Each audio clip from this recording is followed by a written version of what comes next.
a seat, you can go to jsonline.com/50-year event. That's 50-year event. Outside this afternoon, mostly sunny, and then mostly cloudy tonight. Lows around 60 degrees in Milwaukee, mid-60s in Madison. Tomorrow, rain likely with highs in the low 70s in Milwaukee, mid-70s in the Madison area. And then for Thursday, mostly sunny with highs in the mid-80s. You're listening to Wisconsin's Resistance Radio Network. The following program is a presentation of DC Communications, LLC. Warning, you are about to listen to the greatest radio show ever.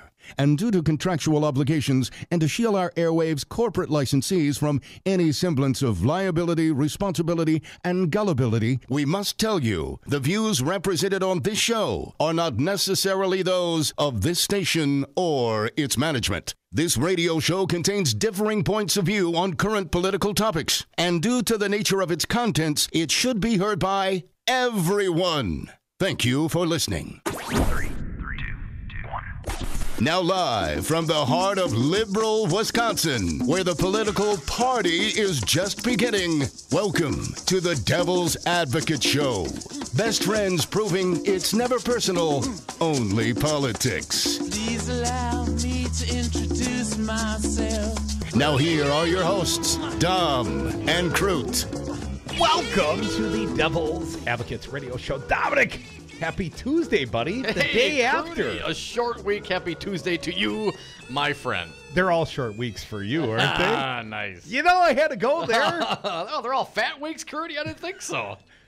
Oh, man. Maybe you could nail me around Mardi Gras, but you leave me alone the rest of the time. Oh yeah? Are you trimming I up? did gain a few pounds over the holiday weekend. Of course you did. Didn't everyone? Did you gain any weight? I did not get on the scale. I did not weigh myself. You look a little puffy. I didn't even work out this morning. Maybe a little puffy. I drink a little more beer than I normally would have. A beautiful, hot weekend here in Milwaukee. Memorial Day, man. Of course, remembering the fallen soldiers with brats and barbecues, and hopefully, people took a little bit of time out of their day to, remember those folks. I eat because I'm unhappy.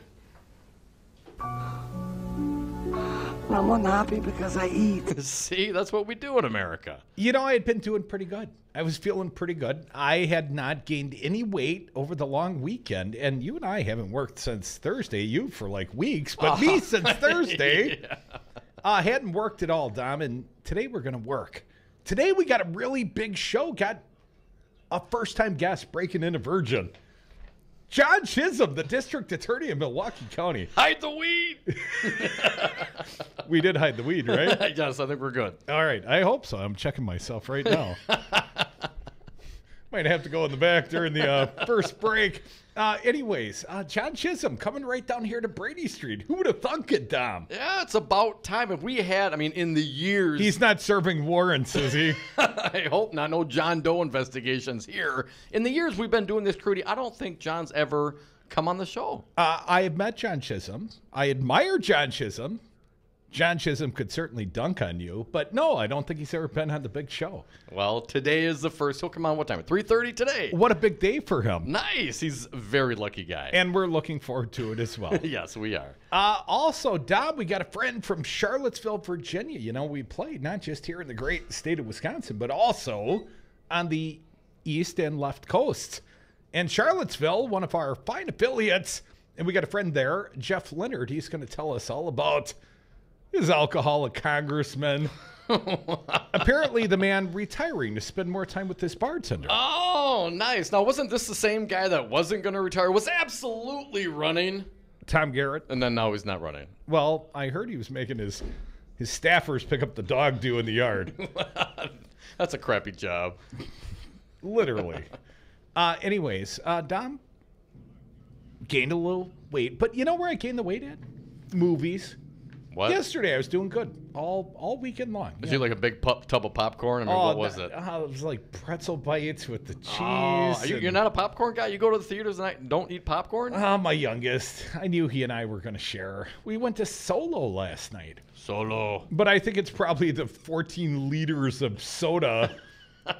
And I got the first one was diet, and then I let the kids. And I think they went like one each for a jug of sugar water. Yes. And I also had the sugar water. I think I gained weight just on the soda. It's probably just water weight. I think you're gaining weight just standing there right now. Yeah, Well, you look a little heavier, man. yeah, you always look a little muffin A toppy. little puffy today. Well, anyway, so had a nice weekend. Saw Solo, pretty good movie. Spent some time with the kids. That's always fun. Yeah. Listen to 1580 up in Lodi, Wisconsin, Dom. I don't know. I didn't officially camp, but I was on a campground for the better part of the weekend. I was the designated dog sitter. I had to drive home every night and let the dogs out. So you went to a campground, but you did not camp? No. That's my kind of camping. It was not so bad. You know, enjoy all the upsides, the campfire, all the upsides of camping. And then go home and sleep in a nice, comfortable bed. Air conditioned. Yeah. Yeah, this weekend, kind of steamy out there. But I found it ironic. You know what this campground called? What? Camp Crystal Lake. Isn't that like a Friday the 13th? Exactly. I thought it was the only one, you know, at the campground. I'm like, where's Jason? Where's right? No, nobody got it. Not sitting around the fire. Apparently, a new campground for our family friends where we spent some time. Oh, very tall man, the district attorney, John Chisholm. He'll be joining us soon. Jeff Lenert, our friend from Charlottesville, he'll join us a little bit later in the hour, 4 o'clock hour. That is Central Time. Just in case Jeff's listening, gets a little confused. But Dom wanted to talk about a tweet from the president, hashtag not my president. Donald J. Trump had this to say over at the big holiday weekend. I bet he gained a few. Yeah. Happy Memorial Day, exclamation point. Woohoo! Those who died for our great country would be very happy and proud at how well our country is doing today. Especially a best economy in decades, lowest unemployment numbers for blacks and Hispanics ever, and in parentheticals, and women in 18 years, rebuilding our military, and so much more. Nice! Nice! Exclamation point. What? Donald Trump, a little self-congratulatory Memorial Day tweeting, Dom. That's right, because he had bone spurs. He could go serve. Not in the military. Well, it's not Veterans Day, it's Memorial Day. It's the fallen dead. No, I understand the difference, Curdy, but I'm saying he didn't serve. Obviously, he didn't He die. didn't stand or fall. Neither of those. And how does, he brings a Memorial Day, a day we're supposed to remember the fallen soldiers in this country, and he brings it around to how great his administration is doing. Well, he did also tweet a video in honor of the holiday earlier Monday. So he's got that going for him, which is nice. Yeah. He's not the only one that did a little tweeting this weekend, Dom. As detestable as I find the tweet of Donald Trump, Roseanne Barr perhaps topped him, Dom. From The Hill, ABC says it's canceling Roseanne following an aberrant tweet from the show's star. ABC Entertainment President Channing Dungey announced on Tuesday, Roseanne's Twitter statement is aberrant, repugnant, and inconsistent with our values, and we have decided to cancel her show. Do you think they gave her the Trump style? You're fired. You're fired. The stunning move to cancel the rebooted sitcom, which premiered to record-high ratings in March, came just hours after Roseanne Barr incited a firestorm with what she later called a bad joke about Valerie Jarrett. The 65-year-old comedian and vocal defender of President Trump had written that the Obama-era White House advisor was the child of the Islamist organization Muslim Brotherhood and the movie Planet of the Apes. And here's the actual tweet that Barr wrote. Muslim Brotherhood and Planet of the Apes had a baby equals VJ, using Jarrett's initials. The message was in response to a tweet accusing Jarrett of helping hide, quote-unquote, misdeeds for the Obama administration. The outspoken entertainer later apologized, saying she was leaving Twitter following the remark. Delete your account. A little too late. Canned by ABC, dropped by her agency, Dom. I mean, that's some bad stuff. Are you surprised? Is this shocking by any stretch of the imagination? Isn't this is all okay, right? As long as you say it in a joke. See, I meant it as a joke. It was a bad joke. No, I mean, if you find that kind of humor find that humor funny, you just might be a racist. Dominic, guess who really liked the new Roseanne reboot? Trump. The reboot made headlines for its lead character's unapologetic support of Trump, who publicly cheered on the show's unbelievable ratings and personally called Barr to congratulate her. Do you think he personally called her to wish her well today, Dom? I don't know. She might be interviewing for, I don't know, a communications job at the White House. Here's what she said. He said in March, "Look at Roseanne. Look at her ratings. Over 18 million people watched. And it was about us," Trump told the crowd. Yes, it was about us. The fake news hasn't quite figured it out, but they will. I think they figured it out. What do you think? I think so. Over, pardon me, where am I? "It's all me," Barr told TMZ in April. Yeah, it's all you. And now it's canceled because of you. And now all of your co-hosts and all the advertisers and all the entertainment you provided to millions of people is now all over because you're a sorry racist. Well, if you're going to hold that against her. Goodbye. I never watched it anyway. Not the old, not the new. It wasn't my thing. I had seen the old one. I liked the old one. I had not seen the reboot. I have better things to do with my time and all that kind of stuff. More of a baseball fan. The Brewers have been having a hell of a run. You know where Stu and Earl are right now, our morning host and morning producer? What, they're at a game? Yeah, they're at the game. Didn't invite us. Apparently they thought we were busy doing a little radio. But let's remember a happier time for Roseanne. And baseball. In light of Donald Trump's recent reaction to anyone that might kneel during the playing of the national anthem, I would remind Donald Trump and his beloved Roseanne once upon a time did the national anthem herself. And we're going to torture you, our audience, on the way to our first break today. And all you conservatives out there, because we know you're listening. You better be standing. Stand up, take off your hat, no kneeling. Cover that heart. Yes. And here is your favorite, Roseanne. Let's play it for the people, Fancy Brian. Don't say we didn't warn you. Apparently, we didn't warn him. You saw the end of the... Here we go. Easy, Gary. Oh, say, can you see by the dawn's early light what so proudly we have at the twilight's last gleaming, whose broad stripes and bright stars through the perilous fight are the Boo!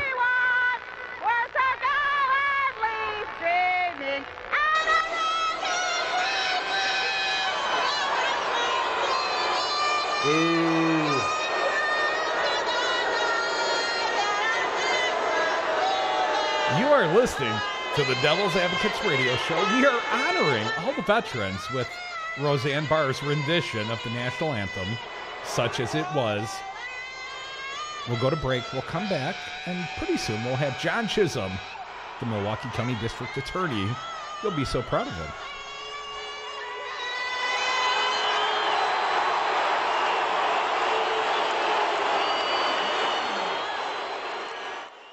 They call me the ratings machine. It's a baby! She would not be my first choice, that I can tell you. I'm kidding.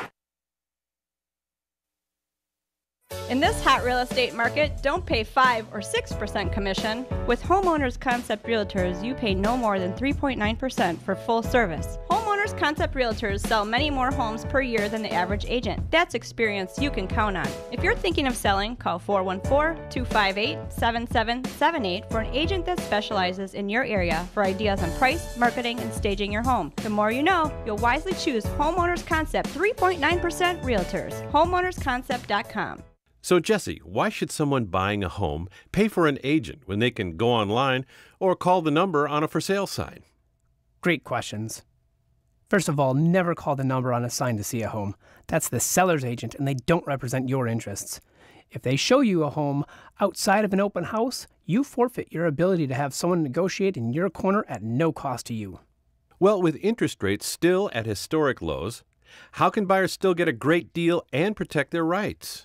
Step 1, find a buyer's agent that you trust. Your agent will best find the home that fits your needs, anticipate problems, and negotiate on your behalf from offer through closing day. And most home listing contracts stipulate that the seller's agent pays for the buyer's commission. Solidarity Realty. They're real, they're solid, they're honest.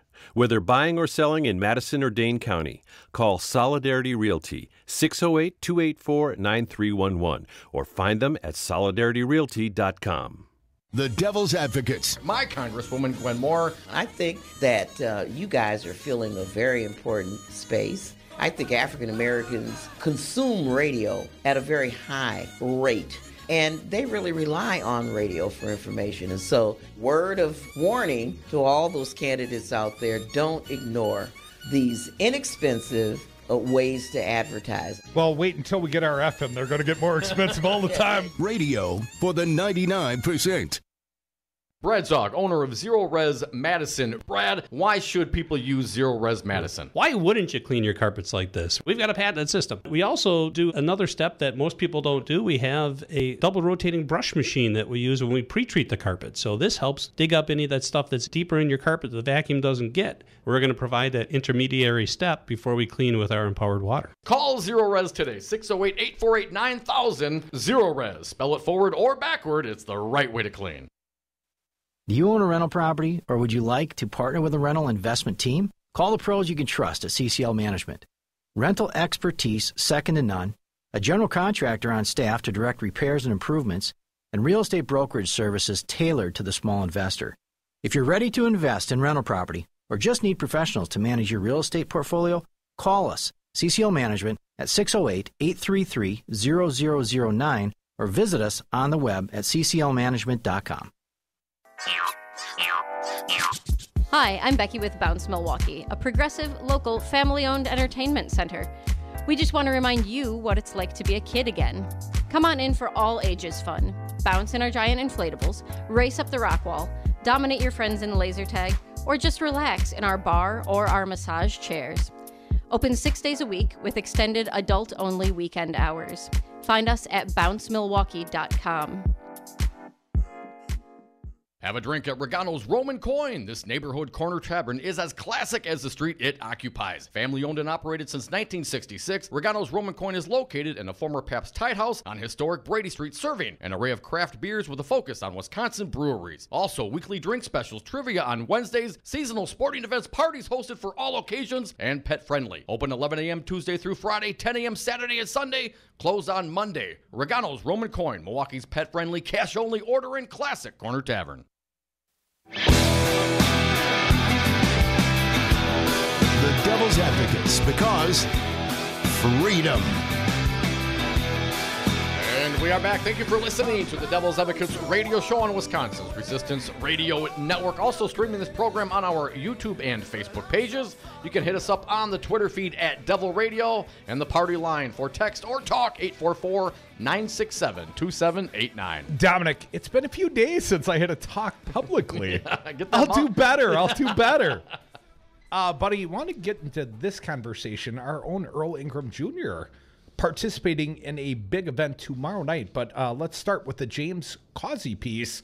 Are you open to dialogue about race in the Milwaukee area, one of the most segregated regions in the nation? There's plenty of talk about race. The problem, most of the conversations are segregated as the community. That is, blacks talking with blacks, whites talking with whites. Even then, the conversations are predictable. Here's a quote. We mostly talk about it when it's individual acts of racism, like police mistreating black people, says Reggie Jackson, head at the American Black History Holocaust Museum. My bad, Reggie. Again, the quote. But we fail to talk about how these acts are embedded into our instructions and passed down from generation to generation to create this atmosphere to allow these things to happen in the first place. There are two more flashpoints in recent days, including the release of a video showing the arrest and tasing of Milwaukee Bucks rookie Sterling Brown by a group of Milwaukee police officers. Well, poor John Chisholm joins us next. I think we'll bring that topic up with him as well.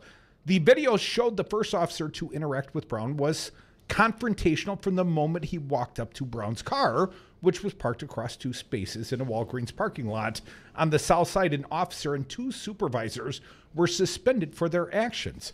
In a statement, Brown said, black men shouldn't have to have their guard up and instantly be on the defensive when they see when seeing a police officer, but it's our reality and a real problem. The same day the Brown video was released, an outside review found the actions of Wauwatosa police officer who punched a black teenager in the face on May 11 arrest at Mayfair Mall to be justified. The video of the incident went viral and led to a march on the police department and mall by the original Black Panthers. The male teenager who was punched and not injured and said, and he was issued a municipal citation for battery, resisting an officer, and disorderly conduct. Jackson said having no holds barred conversation about race and class is overdue in Milwaukee and across the nation. But what would such a conversation look like? He and others say it's important for people to understand the everyday struggles people face with issues of race and bigotry and the resilience needed to overcome them. And Dom, this little event tomorrow, the Milwaukee Journal-Sentinel will focus on those questions in an oral storytelling event Wednesday evening. The event is part of the 50-year Ache series, which examines where the community stands a half century after the civil rights marches of 1967 and 68. Dom. The storytellers, Crudy, at this event, our own Earl Ingram Jr., the voice of Resistance Radio, 1510 a.m. Ingram, who participated in the civil rights marches and has lived in Milwaukee his entire life, will talk about how the city has changed in his eyes over the past 50 years. For Ingram, Milwaukee has always been segregated, but as a child growing up, his segregated neighborhood was safer than the one he's living in today. The voice of Resistance Radio to get a promotion? Way to go, Earl. So, again, you mentioned it, Crudy. This will be tomorrow, Wednesday, May 30th, 6:30 p.m. to 8:30 p.m. at Anodyne Cafe, 224 West Bruce Street. And that's pretty close from here, Crudy. We might be able to even sneak over there in time to go see our pal Bruce. Of course, there's lots of others speaking. You mean our pal Earl? There's lots of others speaking as well. Tina Nixon, Andre Lee Ellis, Nicole, Darling Nikki Jansen, Gary Hollander, Pardeep Singh Kalika, and of course, Earl Ingram Jr., the voice of Resistance Radio, here in the mornings, and of course his fine Saturday show, noon to 3 in the afternoon. So that's tomorrow, folks. Anodyne Cafe, 6:30 to 8:30 p.m., 224 Bruce Street. And if you were not able to tune in over the holiday weekend for the Heal the Hood event, we're going to replay a big chunk of that 6 to 8 p.m. today, right here on Resistance Radio, 1510 a.m. and 1580 simulcasting. We're going to play Earl Ingram Jr. He was live on Saturday at Heal the Hood. We'll play it out for you today. Stick around. Milwaukee County District Attorney John Chisholm. And if I get to pick the starting forward on my new basketball team, come back with us.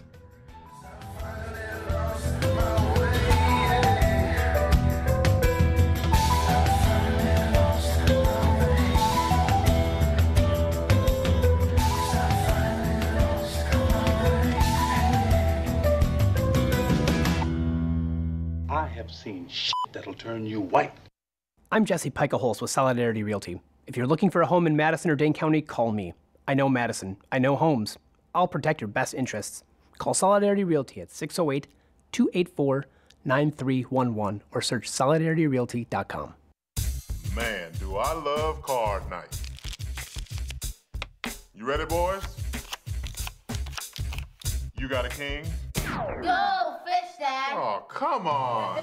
This is WWE superstar Titus O'Neil. It only takes a moment to make a moment. Take time to be a dad today. Learn more at 877-4DAD-411 or visit fatherhood.gov. Brought to you by the U.S. Department of Health and Human Services and the Ad Council.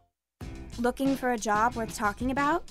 Teaching is creative, collaborative, and intellectually challenging. See why teachers have better work stories at teachdfw.org and learn more about becoming a teacher. Brought to you by Teach and the Ad Council.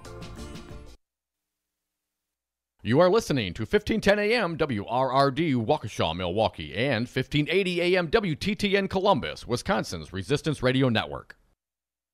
Join the resistance against dirty carpets. Call Zero Res Madison today for our summer special. Clean and sanitize 3 rooms for only $139. Call 608-848-9000 or schedule online at zeroresmadison.com. Zero Res, spell it forward or backward, it's the right way to clean. Excuse me, I know you have a 9 o'clock, so I'll keep this short. I'm the business suit in the back of your closet. You wore me nearly every day before your office went, quote, casual. I used to be the CEO of your closet. Now I'm just that one intern no one ever talks to. I always thought you'd circle back with me, get granular, keep me in the pipeline. But nada. Nothing. Don't you remember the McKittrick presentation? You spilled coffee on me, and I still looked amazing during the breakout talkback Q&A. So, I think it's time for me to move on. I've got a great resume, and I absolutely crush it in interviews, okay? Let's make this a clean break. Shift the paradigm. The only thing I ask is that you think outside the box here and do this. Take me to Goodwill, where I can really make a difference. Your donations to Goodwill create new jobs, training programs, and education assistance for people in your community. To find your nearest donation center, go to goodwill.org. Donate stuff, create jobs. A message from Goodwill and the Ad Council. I'm jumping in with my clothes on. Most party fouls are pretty dumb, but if you decide to drink and drive underage, you could lose your license and your freedom. Learn more at ultimatepartyfoul.org. Brought to you by the National Highway Traffic Safety Administration and the Ad Council. The Resistance is live 7 days a week here on 1510 AM WRRD, Wisconsin's Resistance Radio. Tune in Sundays for Meet the Press with Chuck Todd from 11 a.m. to noon. Then it's the Jeff Santos Show, kicking ass for the middle class from 12 to 3 p.m. And Citizen Action's Battleground Wisconsin rages from 3 to 4 p.m. Get your groove on with Stu Man PM, politics and music, 4 to 6 p.m. with Stu Daniels. Always streaming at newstalk1510am.com, Wisconsin's Resistance Radio.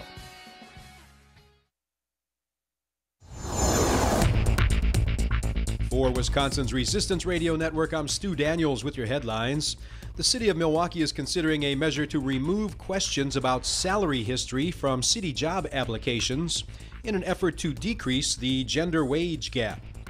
And Milwaukee's Urban Ecology Center is planning a $12 million expansion at Washington Park that would save Milwaukee taxpayers almost $2 million. The boathouse at the Washington Park Lagoon is in need of $1.8 million worth of deferred maintenance. The Urban Ecology Center is offering to lead a fundraising campaign to replace the boathouse with a community building that it would use for environmental education programs and that would be open to the public. Outside this afternoon, mostly sunny, and then mostly cloudy tonight, lows around 60 degrees in Milwaukee, mid-60s in Madison. You're listening to Wisconsin's Resistance Radio Network.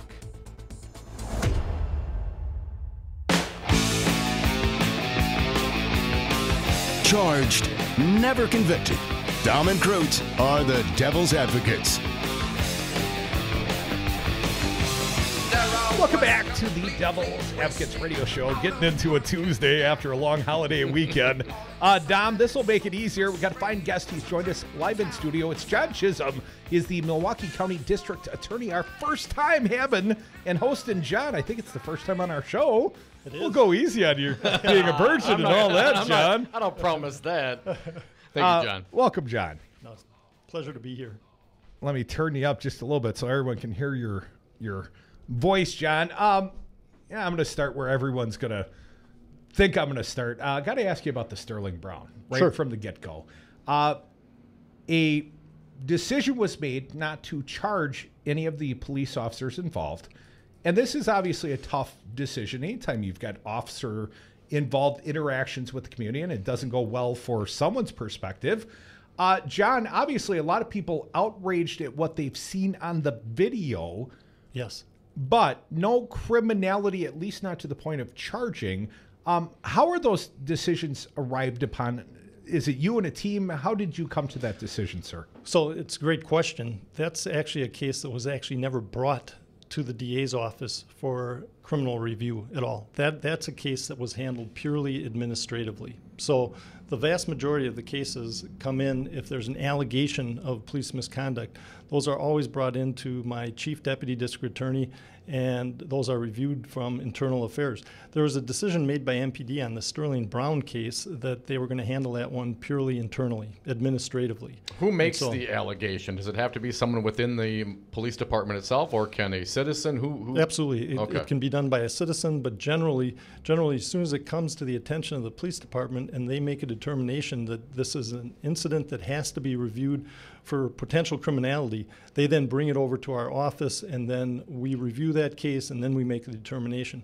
So it's the same thing that we would do for anytime there's an officer-involved use of force involving an injury or death. So the process there, we actually respond in person to those incidents where there's a use of force that results in injury or death.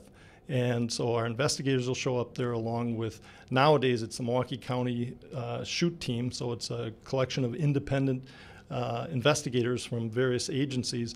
But on occasion we've used DCI from the Department of Justice, and then again, my own investigators show up as an independent source of the investigation.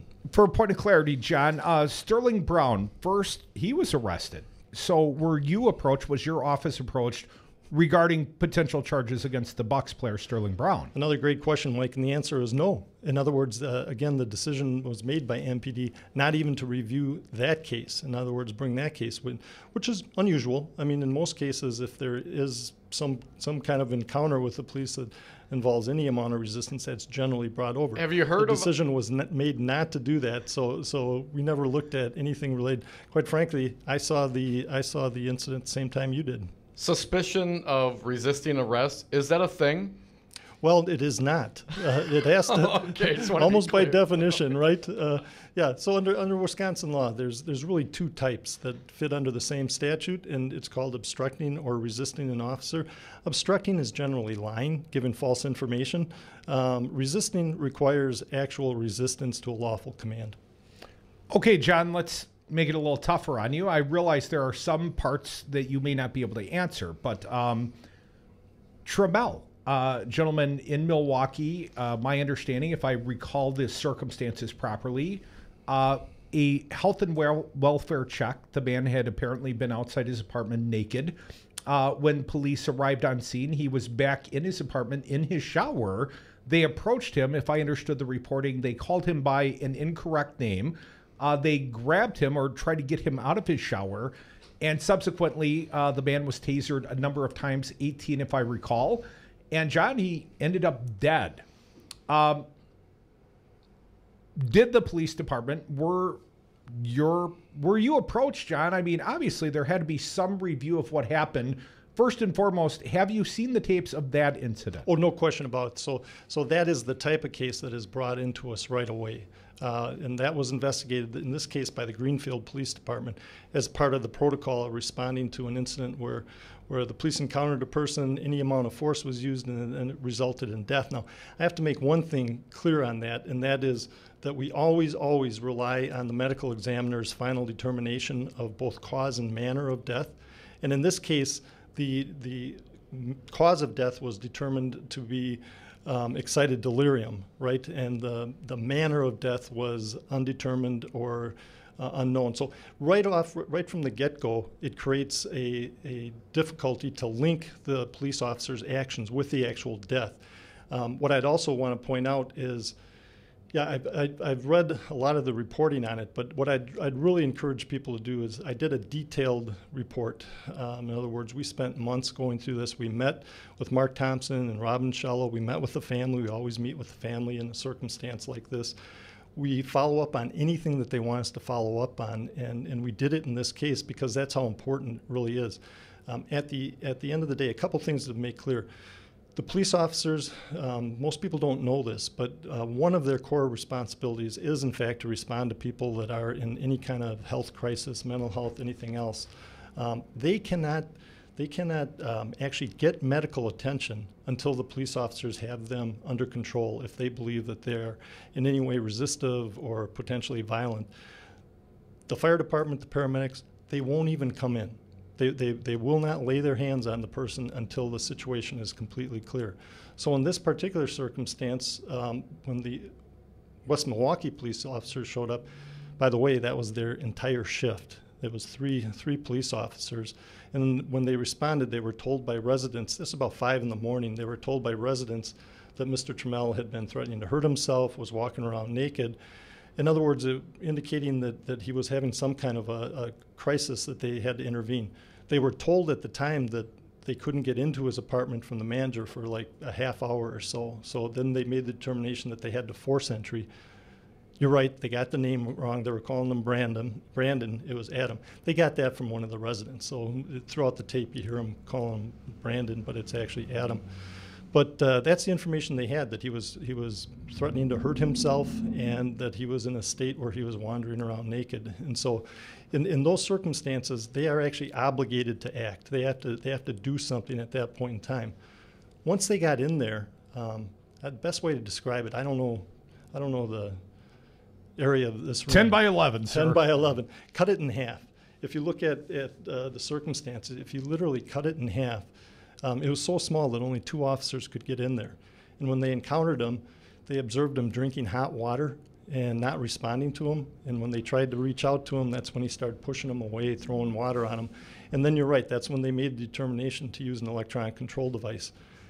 A couple other important points to make, and that is that even though the report said 18, well, what we can show is that they pressed the trigger like 16 times, all right? Now, the distinction there is that when they press that trigger initially, 2 probes come out and they go into the person, and that allows the circuit to go through.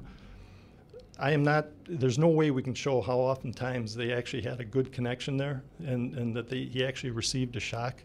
The most important thing is that it went on a long time. He was naked, wet, about 230, 240 pounds, and you only had 2 guys trying to control him under those circumstances. So it was a no-win. It was kind of a no-win situation.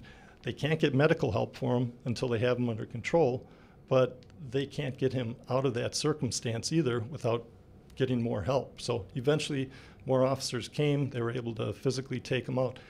Keep in mind as well, as I know that they're focused on the number of tasers, if you look very closely at the tapes, all of this is now available publicly on the Greenfield website. He stops breathing after he's administered a sedative, about 5 seconds after he's administered a sedative. I'm convinced that's actually what precipitated his death. And when you talk to medical experts, they will say the same thing. A lot of them say, look, the whole circumstance is horrible. The use of the tasers seems like excessive, but the connection between his death, I think it actually occurred after he was administered the sedatives and stopped breathing. Folks, you're listening to the Devil's Advocates Radio Show. Got a fine guest live in studio on Brady. It's John Chisholm. He is the Milwaukee County District Attorney. And John, lots of bad circumstances here in Milwaukee. They've hit your desk, and obviously you've made your decisions. Just for point of clarity, Trammell case, no charges against any of the officers involved.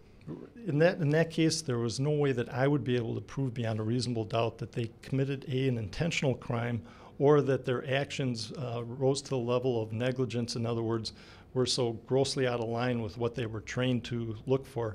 Another thing to keep in mind is, there's a lot of debate on that issue of excited delirium. Well, that's what they're trained to look for. And what they look for is erratic behavior, non-responsiveness, and what they're most concerned about is the elevated temperature. So what we discovered in the investigation is that Adam had a core body temperature of almost 104 over an hour after he had expired. And so that is sort of the classic sign of a person that's in severe and potentially lethal medical crisis. Now, is there any indication, or do we know if the tasing, 16, 18, the extra tasing, did that have anything to do? Did that excite the delirium? Yeah, so that's a great question as well, and that's exactly what we looked at and talked to experts, and there is no connection between being tased and elevating your core body temperature. Now, is the amount of tasing in that circumstance, is that within the training guidelines?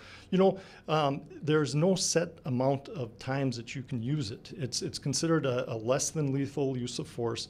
So as opposed to, trying to get a compliance hold on him or striking him or doing something like that, the way they're trained is that in circumstances like this, this is the preferable way of doing it so that you don't injure him even more. Now, did it work? No, because in the course of doing that, they had the struggle. They actually went through 3 tasers because their tasers got knocked out of their hands, the probes got dislodged, and so it's almost impossible to tell how many times he actually received a shock.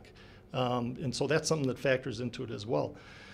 legally, and I think Mark Thompson may have mentioned this, look, there's also the concept of privilege, which basically says that as long as the officers are doing an official act as they are trained and doing so in what they believe is good faith, they're privileged to, even if in doing so they commit an act that otherwise would be a crime. And so even that would make it next to impossible to charge these officers with crimes in this case. John, what about the training? I hear this all the time. You know, within the context of their training, they followed their training and someone ended up dead, but that's their training. Well, I realize you're the district attorney. You're not the training officer for MPD. But John, do we have a breakdown in our training that allows these things to escalate? I mean, if I was in my shower and let's say I drank too much that day and I'm overheated, I'm in the shower, and you come in calling me Dominic, well, I'm not going to be compliant, sir. Right. I'm going to be flailing. I'm going to be high core temperature, and I'm going to be the guy getting tased in my own shower.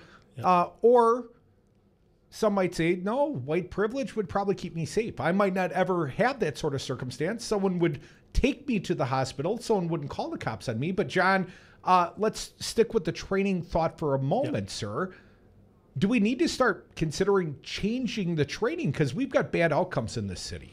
There's no question that that's something that has to be looked at all the time, and it has to be upgraded. There are departments around the country that are going through their protocols and actually reinserting and elevating the amount of training they give on de-escalation. So a lot of the training hours right now are, how do you identify a potentially lethal threat and take appropriate action on that? And so all the training is kind of geared around, the use of lethal weapons, non-lethal weapons, compliance, all of those things. There's no question in my mind that it's an art of de-escalation as well. Now, one thing I will say is that as a county and as a city, there are now dedicated teams that will respond to circumstances like this. And you know that you're going into a circumstance where somebody has mental health issues. They'll actually have highly trained police officers in conjunction with trained behavioral health specialists. They go in as a team. And so instead of just leaving it on uniformed police officers to make all these fine decisions, and in this case, I don't know. I'll honestly tell you, I don't know, even if you had one of what we call a CART team with a behavioral health specialist, how they would have ultimately resolved this. My hope is that they would have quickly said, look, nothing's gonna work short of get enough people here, let's get them into a situation where the paramedics can work on them and do that right away. It clearly didn't go that way. In other words, they tried one thing, it went on for about 10 minutes, it didn't work, they backed off, and then ultimately when they had more police officers there, they were able to get their, get a hand on each limb and get him out in the hallway so he could be treated by the paramedics. Well, but yeah, there's no question that the training, that this is a type of thing that just has to be constantly reevaluated, and you learn from tragedies like this. De-escalation certainly, and it's easy for us to sit here not in the situation and look back and say, why didn't they do this or that? So I don't want to do that. But in looking at a lot of these cases, and it seems like the authorities, those in charge, the Sterling Brown case, I own this. Yeah, I own this. This is mine. Hey, bud. Hey, dude. People want to. We're supposed to respect law enforcement and all those kinds of things. But if they don't earn that respect, how are we supposed to react as civilians? So in Washington State, they have one training program for every single law enforcement officer that gets certified. It's put on by the Seattle Sheriff's, the King County Sheriff's Department. They've revamped their entire thing. They now call it the guardianship program, right? In other words, they changed the philosophy away from being a warrior to being a guardian. And then when you think it seems like a simple philosophical approach, but it's dramatic. Yeah, absolutely. It basically says, look, there's times you have to be a warrior, but you should use that only sparingly, and the rest of the time, your job is to be a guardian, and that means taking care of people and treating them with respect. And that's the philosophy that I think has to be adopted by law enforcement across the country. John, do you have a few more minutes? Yeah, absolutely. Okay, we'll keep you around if you don't mind, sir. Yeah. John Chisholm, fine guest, Milwaukee County District Attorney, live on Brady Street. More Devil's Advocates on Resistance Radio, all across the state, 1510 AM, 1580. You're listening to us right now.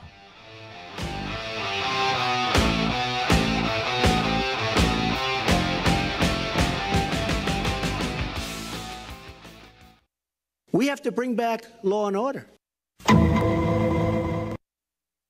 Tune in to the Devil's Advocates this Friday, June 1st, for the official kickoff of the election season. Special expanded coverage from the Democratic Party Convention live from Oshkosh. Dom and Crute are Radio Row, and we have all the best friends. Commentary until 6, all the gubernatorial candidate and congressional Dem speeches as Resistance Radio brings you exclusive coverage until dark. That's this Friday, 3 to 8:30, an exclusive production of the Devil's Advocates and Resistance Radio, 1510 a.m., 1580 a.m., and streaming live at newstalk1510am.com. Hi, I'm Anton Capella. As Chief Technology Officer at Five Nines, I work hard to be a leader in my industry, and I know the challenges posed by changing technology. It's my priority to make sure your network is up over 99% of the time. There's no question, trying to manage your own business IT is risky, costly, and time-consuming. Don't let IT overwhelm you. Learn more about Five Nines at fivenines.com. That's the number 5, NINES.com. On marijuana, unfortunately, as a public health issue and a public safety issue, I've opposed that. Dr. Sanjay Gupta, how can medical marijuana help those addicted to opioids? There's three big things. There's clear consensus now that cannabis can treat pain. That is not an opinion. That is a consensus conclusion by big scientific bodies like the National Academy of Science. We also know that it can help treat the withdrawal symptoms of opioids. People, they don't want to be on them anymore. They want to quit, but they develop the terrible withdrawal symptoms. And now we have evidence that it can actually help heal the part of the brain that is diseased in someone who's an opioid addict. If you had to start from scratch and design a substance to help lead us out of the opioid epidemic, like in a lab, it would probably look very much like cannabis.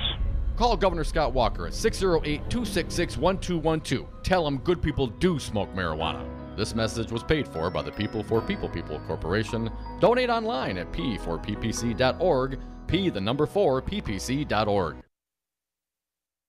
So, Jesse, why should someone buying a home pay for an agent when they can go online or call the number on a for sale sign?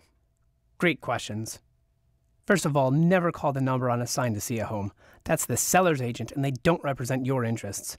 If they show you a home outside of an open house, you forfeit your ability to have someone negotiate in your corner at no cost to you. Well, with interest rates still at historic lows, how can buyers still get a great deal and protect their rights? Step 1, find a buyer's agent that you trust. Your agent will best find the home that fits your needs, anticipate problems, and negotiate on your behalf from offer through closing day. And most home listing contracts stipulate that the seller's agent pays for the buyer's commission. Solidarity Realty. They're real, they're solid, they're honest. Whether buying or selling in Madison or Dane County, call Solidarity Realty, 608-284-9311, or find them at solidarityrealty.com. Dad, this is fun. I didn't think I'd like kayaking. Well, I'm glad you enjoyed it, but I think it's time to head back in. Okay. Can we come back? Sure. Hey, be careful getting out of the boat. It's a kayak, Dad.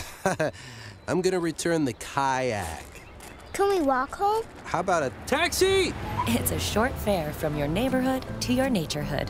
Visit discovertheforest.org to find a neighborhood park or green space near you. Brought to you by the Ad Council and the U.S. Forest Service. Saturday, June 2nd from 12 to 4 p.m. Join Earl Ingram, Rep. Joe Casas-Amaripa, and Resistance Radio from the Valley Victory Broad Fry, the Democratic Convention's postgame party from the Midnight Club in Oshkosh. Union sponsors include Northeast Wisconsin Building and Construction Trades, Fox Valley Area Labor Council Painters Local Council 7, Plumbers and Steam Fitters Local 400, introducing 80-plus Wisconsin Democratic legislative candidates. Tune in Resistance Radio Saturday for the political event of the year. Join the party and get a brat for the road. The big and tall of political talk. Tom and Crute are the Devil's Advocates. And we are back. Thank you for listening to the Devil's Advocates radio show. If you missed any of this fine program, please go online to domandcrute.com. You can download and listen to interviews and podcasts. And Dominic, we've got John Chisholm. He is the Milwaukee County District Attorney. He stuck around. Thank you, John, for doing so. We were talking about the Sterling Brown case a little bit earlier, being reported right now in the Journal Sentinel. Well, the cops' statements, the police's statements, do not align with what we see on the videotape. John, I can't think that that's unusual. What's your reaction as the district attorney, though? These guys are supposed to be the officers of the court, are they not? right? That's a problem. Anytime, and that's one of the reasons that you have the body cameras, right? There's a number of reasons, very positive reasons, and that is that one of the expectations that society has now is that if you have the ability to, for example, record something or to get DNA or to do whatever, that you do it, right? It's in the old days, you just took the word of the cop, you took the word of the victim, and you went forward with that. Now the expectation But John, if the is that you're going to have more. If the victim was lying, you'd certainly treat the victim harshly, would you not, if you had the opportunity to prosecute? You know, this happens all the time. And so we use our discretion with victims that, you know, we take into account the circumstances of why they may have made a statement that's not true. But I am not downplaying the importance of when we see that discrepancy, right? Because again, it's not, there's no mystery here. You know a body camera is on, right?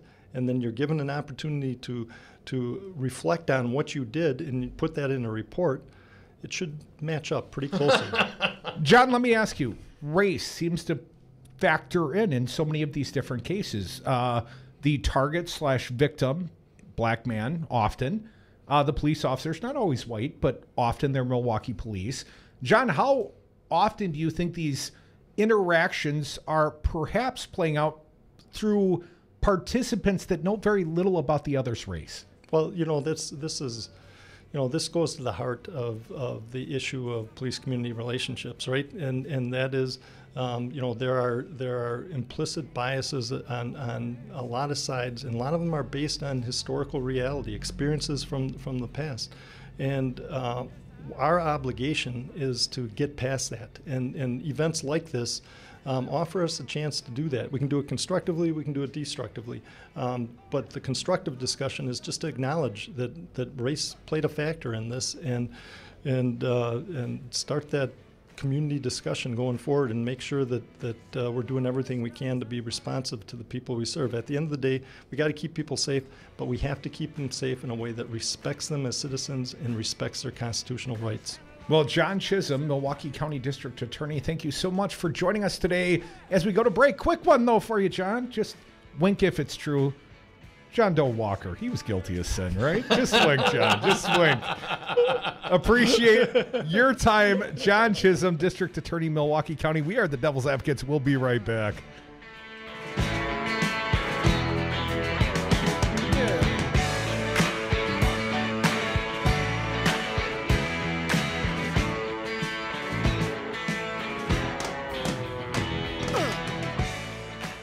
No man is above the law. No man. Didn't do it. Lawyer f***ed me.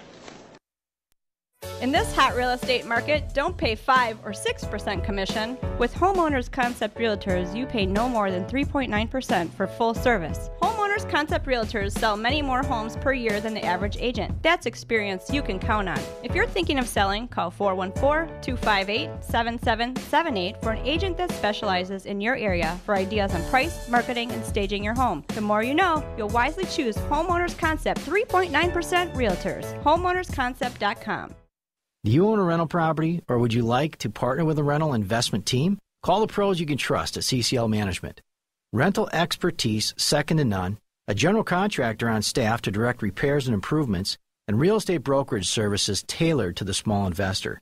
If you're ready to invest in rental property or just need professionals to manage your real estate portfolio, call us, CCL Management, at 608-833-0009 or visit us on the web at cclmanagement.com. Hey folks, sexy liberal Stephanie Miller here. Most new Wisconsin jobs are in Dane County, it's true. Some of my listeners are relocating to Madison. Many already commute there. When asked where to turn for a trusted real estate team that understands Madison, I say the same thing. Solidarity Realty. They help you through the process and protect your consumer rights. They live their values building community, promoting sustainability and diversity. Find them today at solidarityrealty.com and tell them Stephanie Miller sent you. Jeff's Guitar Clinic is a multifaceted shop offering guitars, amplifiers, and all accessories, guitar lessons for all ages, and instrument repair of the highest quality. Jeff'sGuitar.com. Did you know you can take Wisconsin's Resistance Radio anywhere? Check us out on the TuneIn app under WRRD. I'll help you out. Hey Alexa, play WRRD on the TuneIn app. You're welcome, everyone, and thank you for listening to Wisconsin's Resistance Radio Network. You are listening to 1510 AM WRRD Waukesha, Milwaukee, and 1580 AM WTTN Columbus, Wisconsin. ABC cans Roseanne, a teaching moment at Starbucks. I'm Mike Moss.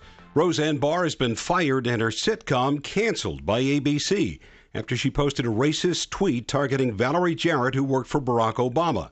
This is Tom Foreman. Roseanne's racist slam of former Obama aide Valerie Jarrett came in the wee hours, and Twitter erupted. Roseanne quickly took it down and tweeted, "I apologize to Valerie Jarrett and to all Americans. I am truly sorry for making a bad joke about her politics and her looks." On this same day, Starbucks has been temporarily closing its doors to provide bias awareness training, which founder Howard Schultz says isn't a one-time thing. We've also said that we are deeply committed to this being a long-term journey in which we are going to integrate this training not only in every Starbucks store from this point on, but also the onboarding of 100,000 new people a year. A rough day if you own stocks. At the closing bell, the Dow Jones Industrial Average was down close to 400 points, a drop of around 1.6%.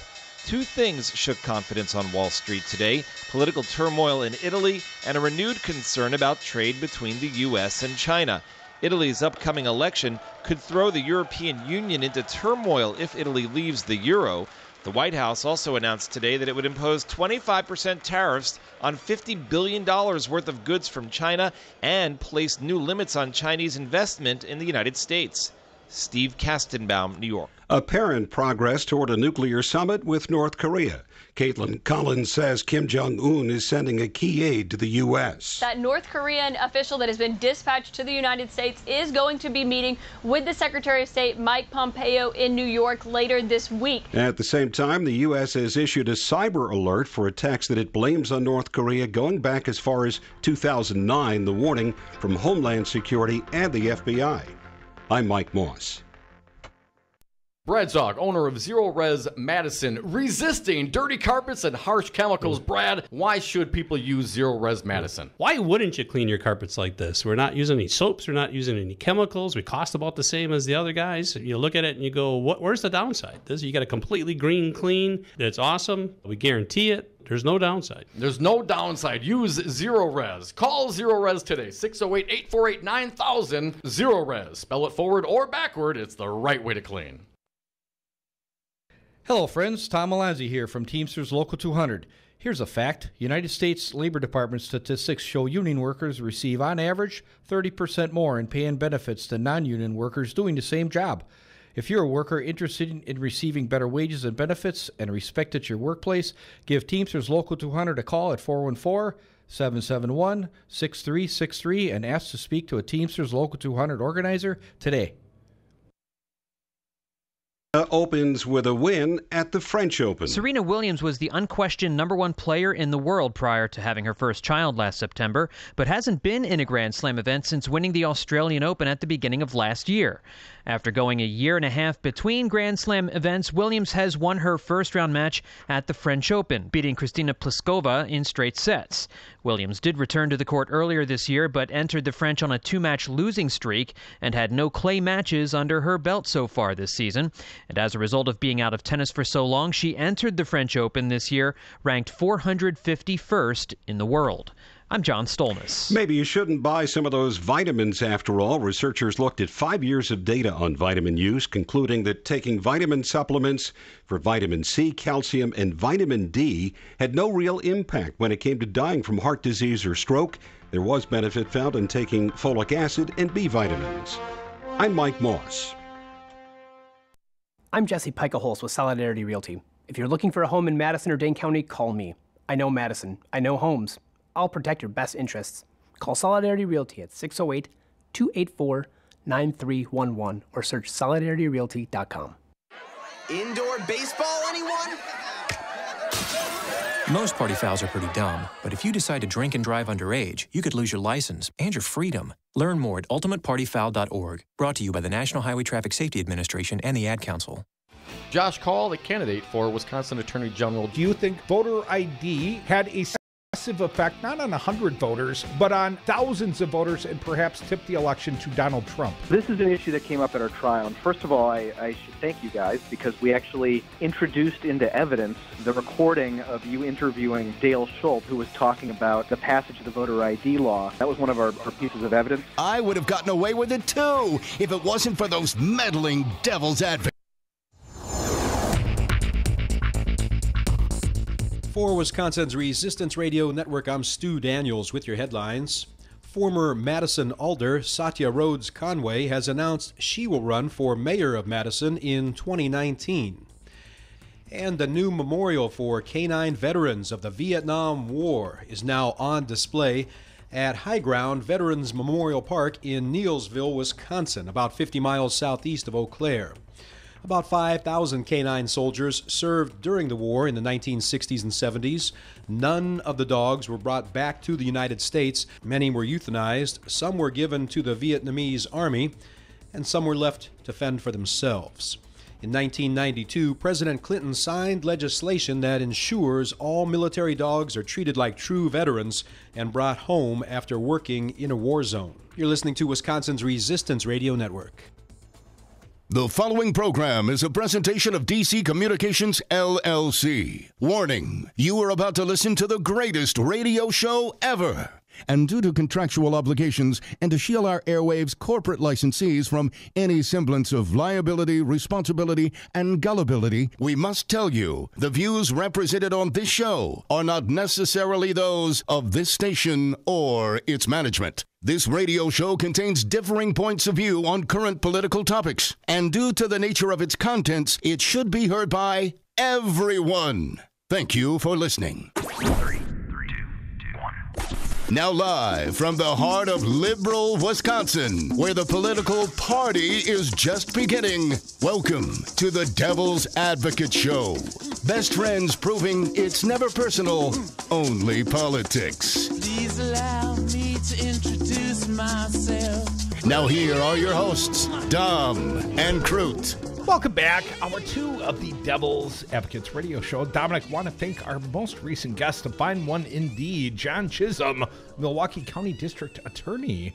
7 years in the making, that interview, Dom. I know, not nearly. And you get all the credit, man. Not nearly enough time. Now, I tried to book John once prior, and I think it was about John Doe 2 or something. He was unable to join us and talk about it. Still under a gag order. What? I know. When is this going to be done so we can actually talk about this? Wants to wait on Judge Kelly out of Green Bay. Dom, what do you say? Perhaps not the last we've heard of the John Doe 2 conversation. One thing I'd always like to point out, and I pointed it out to John, so I don't feel like I'm speaking terribly out of turn. If John Chisholm was the partisan that Republicans have made him out to be, and this whole John Doe 2 was all inspired by his wife's tears, you know, the poor teacher scorned by Act 10. As the Republicans have laid out their version of history to be alternate facts, perhaps. Yeah. If all of that is true, then all Chisholm would have had to do, as a partisan, as a hack, as all those things you think he is, Republicans, all he had to do was drop charges on Scott Walker before the recall, and Scott Walker would have been dead. He would have lost that race. It wouldn't have mattered if any of the charges stuck or not. A true partisan would have said, to hell with it. Just charge him, right? Criminality and suspicion of resisting arrest. You know? You just make it up, right? Just ask a Milwaukee cop. You just make it up. Just make it up. It would not matter if the charges stuck. It would not matter if the prosecution had gone through. But Chisholm was a thorough prosecutor and probably thought he had the full benefit of John Doe 2. I mean, hell, they were different sorts of crimes. And I would, again, point out one last thing, Dom, and I'll let you speak ad nauseum. John Doe 1, 6 convictions, man. Was it also a partisan witch hunt then? No doubt. And it is very similar to what we're seeing right now on the national level. What do the Republicans do with their backs against the wall and they know they're guilty as sin? They attack the prosecutor. They attack the prosecutor, attack John Law, attack the system, attack law and order. The law and order, Republicans attacking law and order when it doesn't suit their purposes. I did ask the district attorney, I said, do you have any nightmares over this Mueller probe and all the attacks. Right. And, he just kind of shook his head because what's he going to say? He's still under a gag order. And he was honorable to that gag order, unfortunately. We tried. I will continually try. That's probably why it didn't come around very often. But I would point out, Tom, the Wisconsin Supreme Court entirely bought and paid for. No. I mean, why Scott Walker? I'm not going to say he would have gone to jail. These are white-collar crimes, campaign finance law crimes. Millions and millions and millions in fines. Well, there would have been tremendous civil forfeitures, hundreds of millions of dollars in civil forfeiture, triple-doubler, if I understood the law, that Scott Walker was breaking at the time. But I'm not saying he would have gone to jail for that, but politically, he'd have been dead. Yes.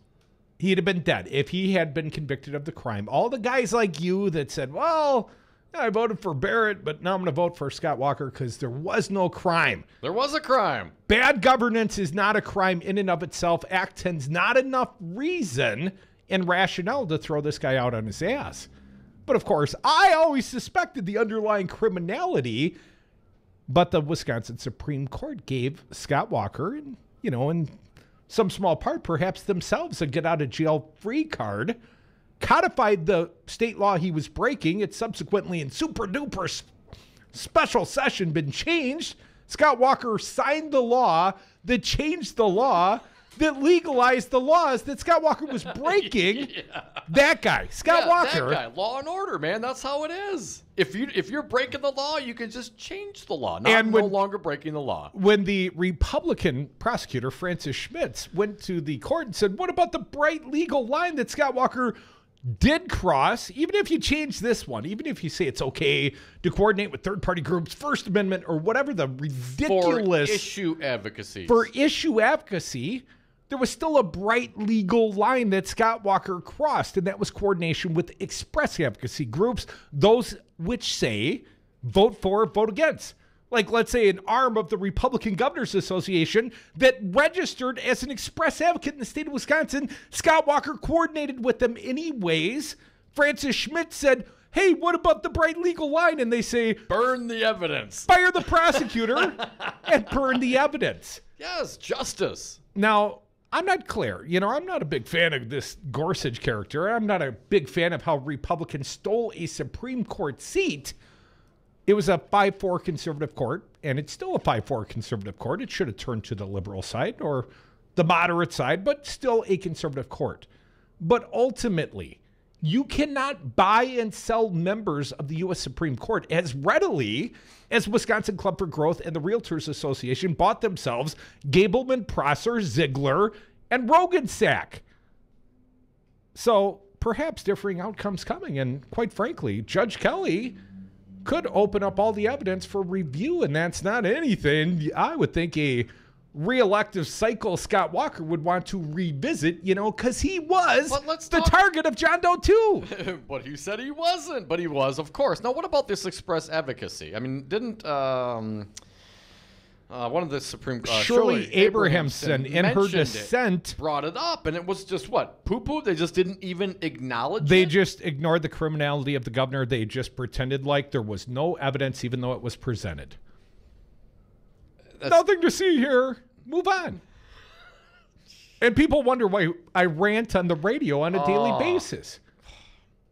And that seems to me to be the definition of corruption.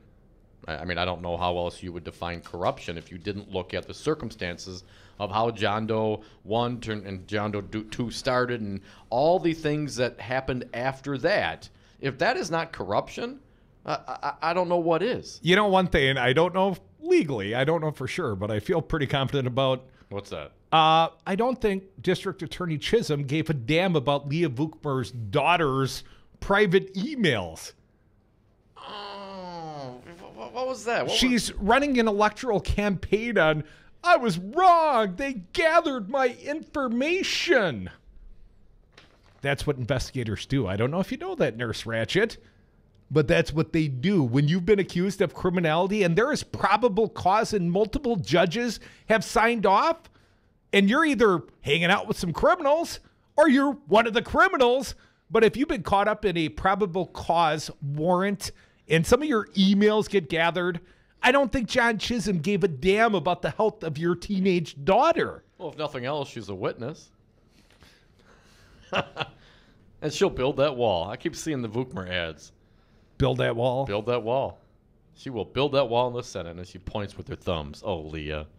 Dom, you talked about the definition of corruption. Well, I'd say look under Scott Walker in the dictionary, but there's more corruption in Wisconsin. Let's talk about it. Wisconsin lawmakers got $164,000 in travel and perks. Perks, I love perks. Last year from outside groups. I want a perk. Business groups, ideological organizations, and others paid more than $164,000. That's bigger than our bar tab, Dom. Last year for Wisconsin legislators to travel and speak, in some cases, overseas. 50 legislators last year had their meals, lodging, and airfare and other travel costs covered by outside groups, or they received payments for speaking or other services, according to analysis of financial disclosure by USA Today Network Wisconsin. Members of both parties, I love the false analogy, enjoyed the perks, and 4 of them received more than $10,000 in benefits, including one Rep. Tyler August, he's a Republican from Lake Geneva, who had nearly $24,000 of his travel expenses covered.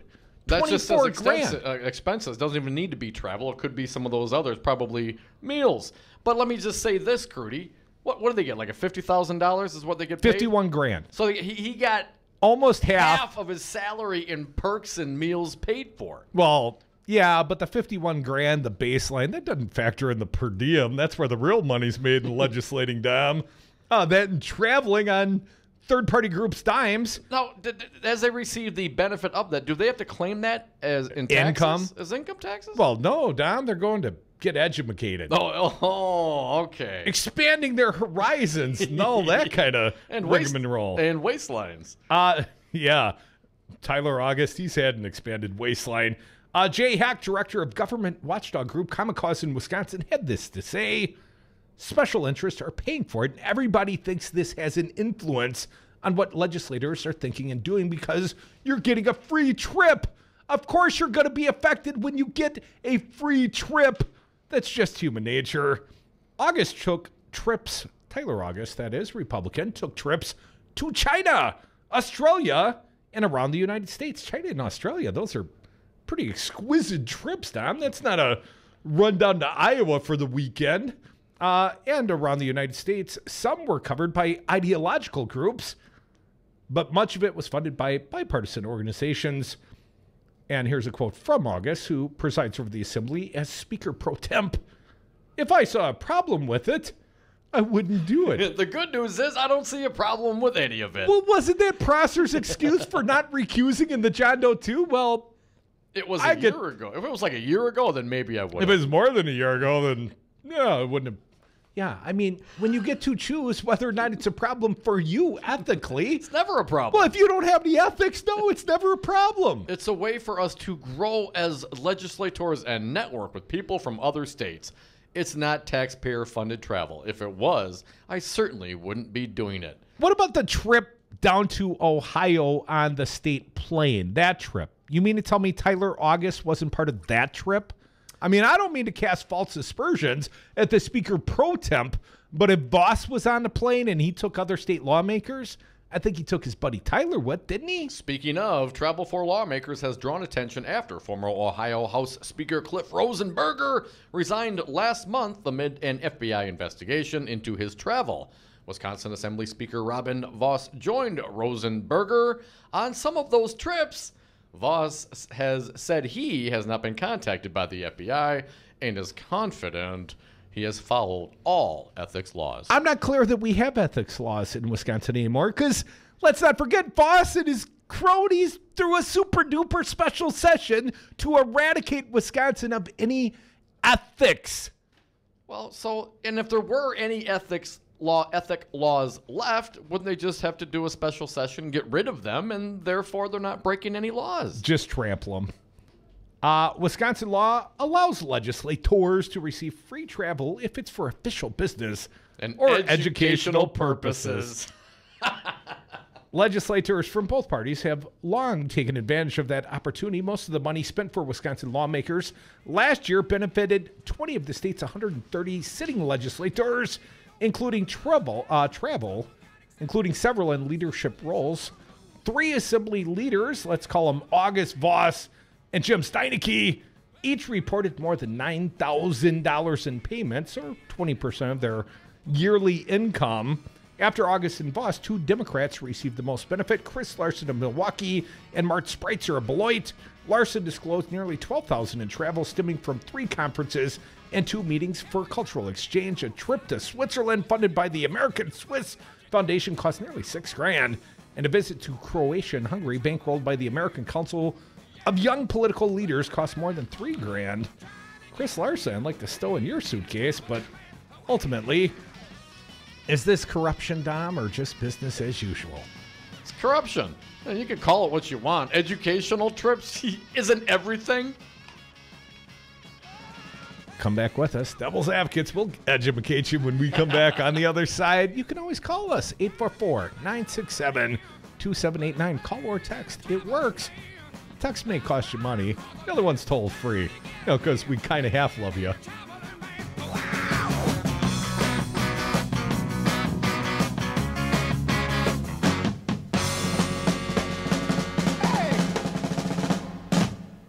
The biggest fear that I and I think a lot of our supporters have is the outside money. Their lobbyists, their special interests, and their donors will start calling.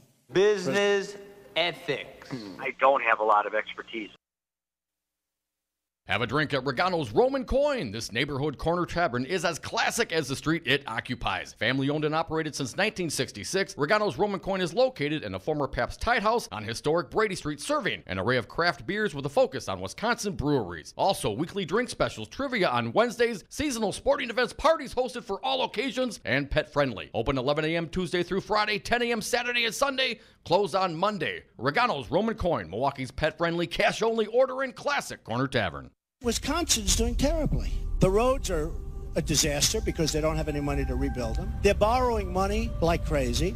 They projected a $1 billion surplus, and it turns out to be a deficit of $2.2 billion. The schools are a disaster. The hospitals and education is a disaster. And when I see Scott Walker with his little motorcycle and puts his helmet on, and he gets off and he makes a speech. But, he's always riding like, he gets off a bike like he's a big tough guy. Okay, or a little tough guy. Their lobbyists, their special interests, and their donors will start calling. They gave you $1 million to your campaign, and this one gave you $5 million, and this one, you have to do it. You know what he's going to say? Okay, I'll do it. Mr. Trump, you're using the talking points of the Democrats, and as we all know, I'm using facts. This message was paid for by the People for People Corporation.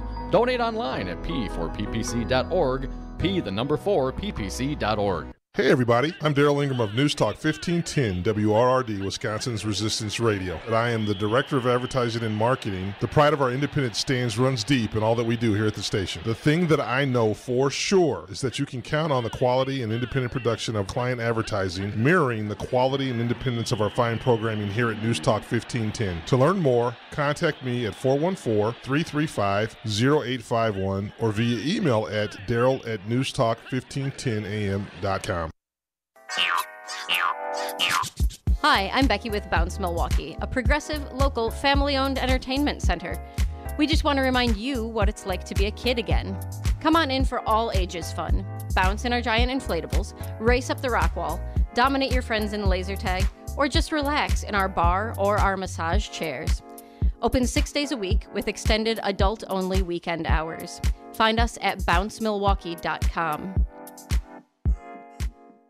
I'm Andy Buck, and I'm proud to be union. Tell me about the underground economy. Well, the underground economy is essentially workers being exploited, and they're being exploited all over the state. They're working for no benefits, no retirement, and if you don't join your brothers and sisters, you don't respect your craft. Andy, why should I hire union? Crudy, you should hire union because you want the job done right the first time. We represent the highest skilled, safety-trained workers in the industries that we represent. Glazers, painters, and drywall finishers. Join us. Painters and Allied Trades, District Council 7. Everybody buckle up. Mom. Buckle up. Let's go. Buckle buckle up. Can we go to the store? Mom, can we get some ice cream? Everybody, buckle up. A lot goes on in the car, but you're in control. So only move when you hear the click that says they're buckled in. Never give up until they buckle up. Learn more at safercar.gov/kidsbuckleup. A message from the National Highway Traffic Safety Administration and the Ad Council. You're not wired to have a response to this sound. But when we introduce a new stimulus, save the food. We're helping to stop food waste. Save the food. For tips and recipes, visit savethefood.com. Brought to you by NRDC and the Ad Council. Join the resistance against dirty carpets. Call Zero Res Madison today for our summer special. Clean and sanitize 3 rooms for only $139. Call 608-848-9000 or schedule online at zeroresmadison.com. Zero Res, spell it forward or backward, it's the right way to clean. The Devil's Advocates, because it's always 420 somewhere. And we are back from the 420 break. Thank you so much for listening to the Devil's Advocates radio show on Wisconsin's Resistance Radio Network. Also streaming on YouTube and Facebook pages, on Twitter at Devil Radio, and the party line to talk or text 844-967-2789. Dominic, let's go to the phones. It's our buddy Wisco Paul. How you doing, Paul? Welcome, sir. Hey, a little hot out here today, but thanks for taking my call. Yeah, man. Yeah, I tell you what, the GOP corruption, that's enough to make you want to throw up. I can't believe this. I don't think I've seen anything like this since the days of Jensen, if you remember who that was. But, oh, you mean former disgraced Assembly Speaker Scott Jensen, who learned all the corruption he needed to know from Prosser when Prosser headed up the caucus over on the Republican side. You remember the caucus scandal, Paul? That guy, Scott Jensen, what's he doing now? He's a lobbyist. For the American Federation of Children, actually an independent contractor. He just funnels the millions without them having to take any liability for his employment. Yeah, and a good work if you can get it, Paul. It's a sweet deal. It seems like you can't get rid of these corrupt people. And I wanted to make one other point as far as Scott Hole goes. I am told that the fix a mile road is north of $160,000. Now think about that. That's the low end of it. So how far in the hole are we? Way in the hole. And hey, guys, thanks for taking my call again. Not everybody takes my call. You guys have a great day. Hey, Paul, before you leave, man, I understand you're a delegate this weekend at the big Dem Party convention, man. We'll be there. We'll be Radio Row. Hell, man, if it weren't for the Devil's Advocates, I'm not sure if that event would get any coverage at all. Paul? Hey, we'll see you up there. Hey, man, let me ask you this. Has anyone approached you as a voter in the straw poll? Have any of the campaigns approached you and asked you for a private meeting, Paul? No, they have not. The Democrats aren't that corrupt. So. No, I've been approached. Oh, really? Yeah, absolutely. There's nothing corrupt about that. That's called campaigning, Paul. Okay. Oh, all right. They're not. I'm not saying they're going to offer you any money, fella. I'm just saying. Oh, well, okay. That's what I thought. I thought we were going that way. You know, maybe I could buy an ice cream cone or something. But yeah, no, nobody's approached me in that manner. And you can thank Scott Hole for me getting involved. The roads just totally suck out here, and we're going to pay for this stuff big time down the road. So I'll go with anybody that wants to fix the roads with the gas tax. That's the way I'm going when I'm up there. And maybe I'll stop and talk to you guys. Absolutely, Paul. We hope you do, man. Hey, if we don't see it, we'll come looking in all the Scott holes between here and Fond du Lac. Folks, we are the Devil's Advocates. Got a fine guest next. He's our friend Jeff Lenert from WPVC 94.7, the progressive voice of Charlottesville, Virginia. Going to tell us all about his alcoholic congressman. On the other side, more Devil's Advocates.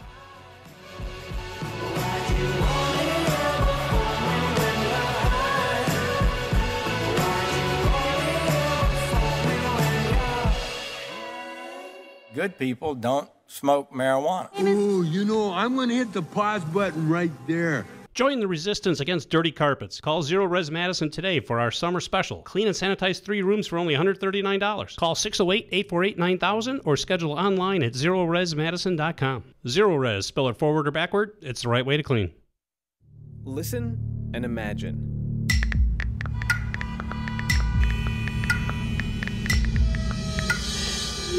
It takes 5 seconds to send a text, and for those 5 seconds, you're driving blind. Life is worth more than a text. Stay alive. Don't text and drive. Visit StopTextStopWrecks.org. A message brought to you by the National Highway Traffic Safety Administration, Project Yellow Light, Noise, and the Ad Council. I'm Jesse Pica-Holz with Solidarity Realty. If you're looking for a home in Madison or Dane County, call me. I know Madison. I know homes.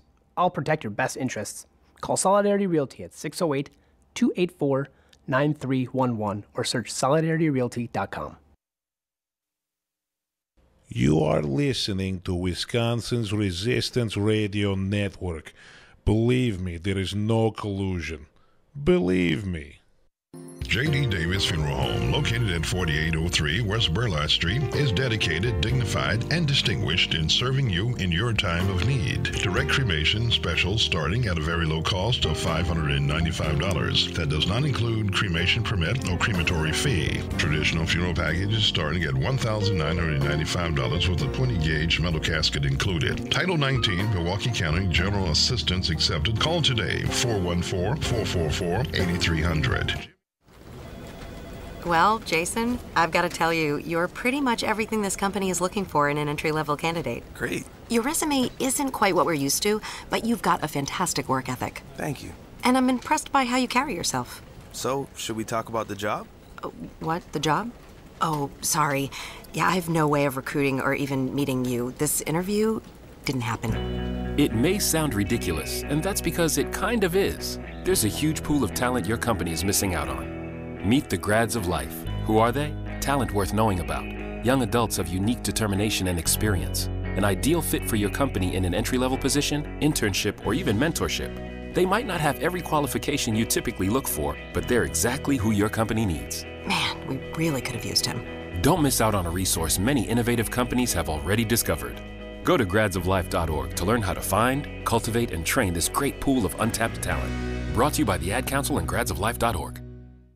Live via phone, he is former U.S. Attorney Jim Santel. Firing Bob Mueller doesn't mean that the prosecution, the investigation goes away. Pardoning one individual does not mean that you undo everything that has been done before. So this notion that somehow by shutting down and by pardoning and by sort of stopping the process, you're also stopping the wheels of justice is simply, again, it's simply wrong.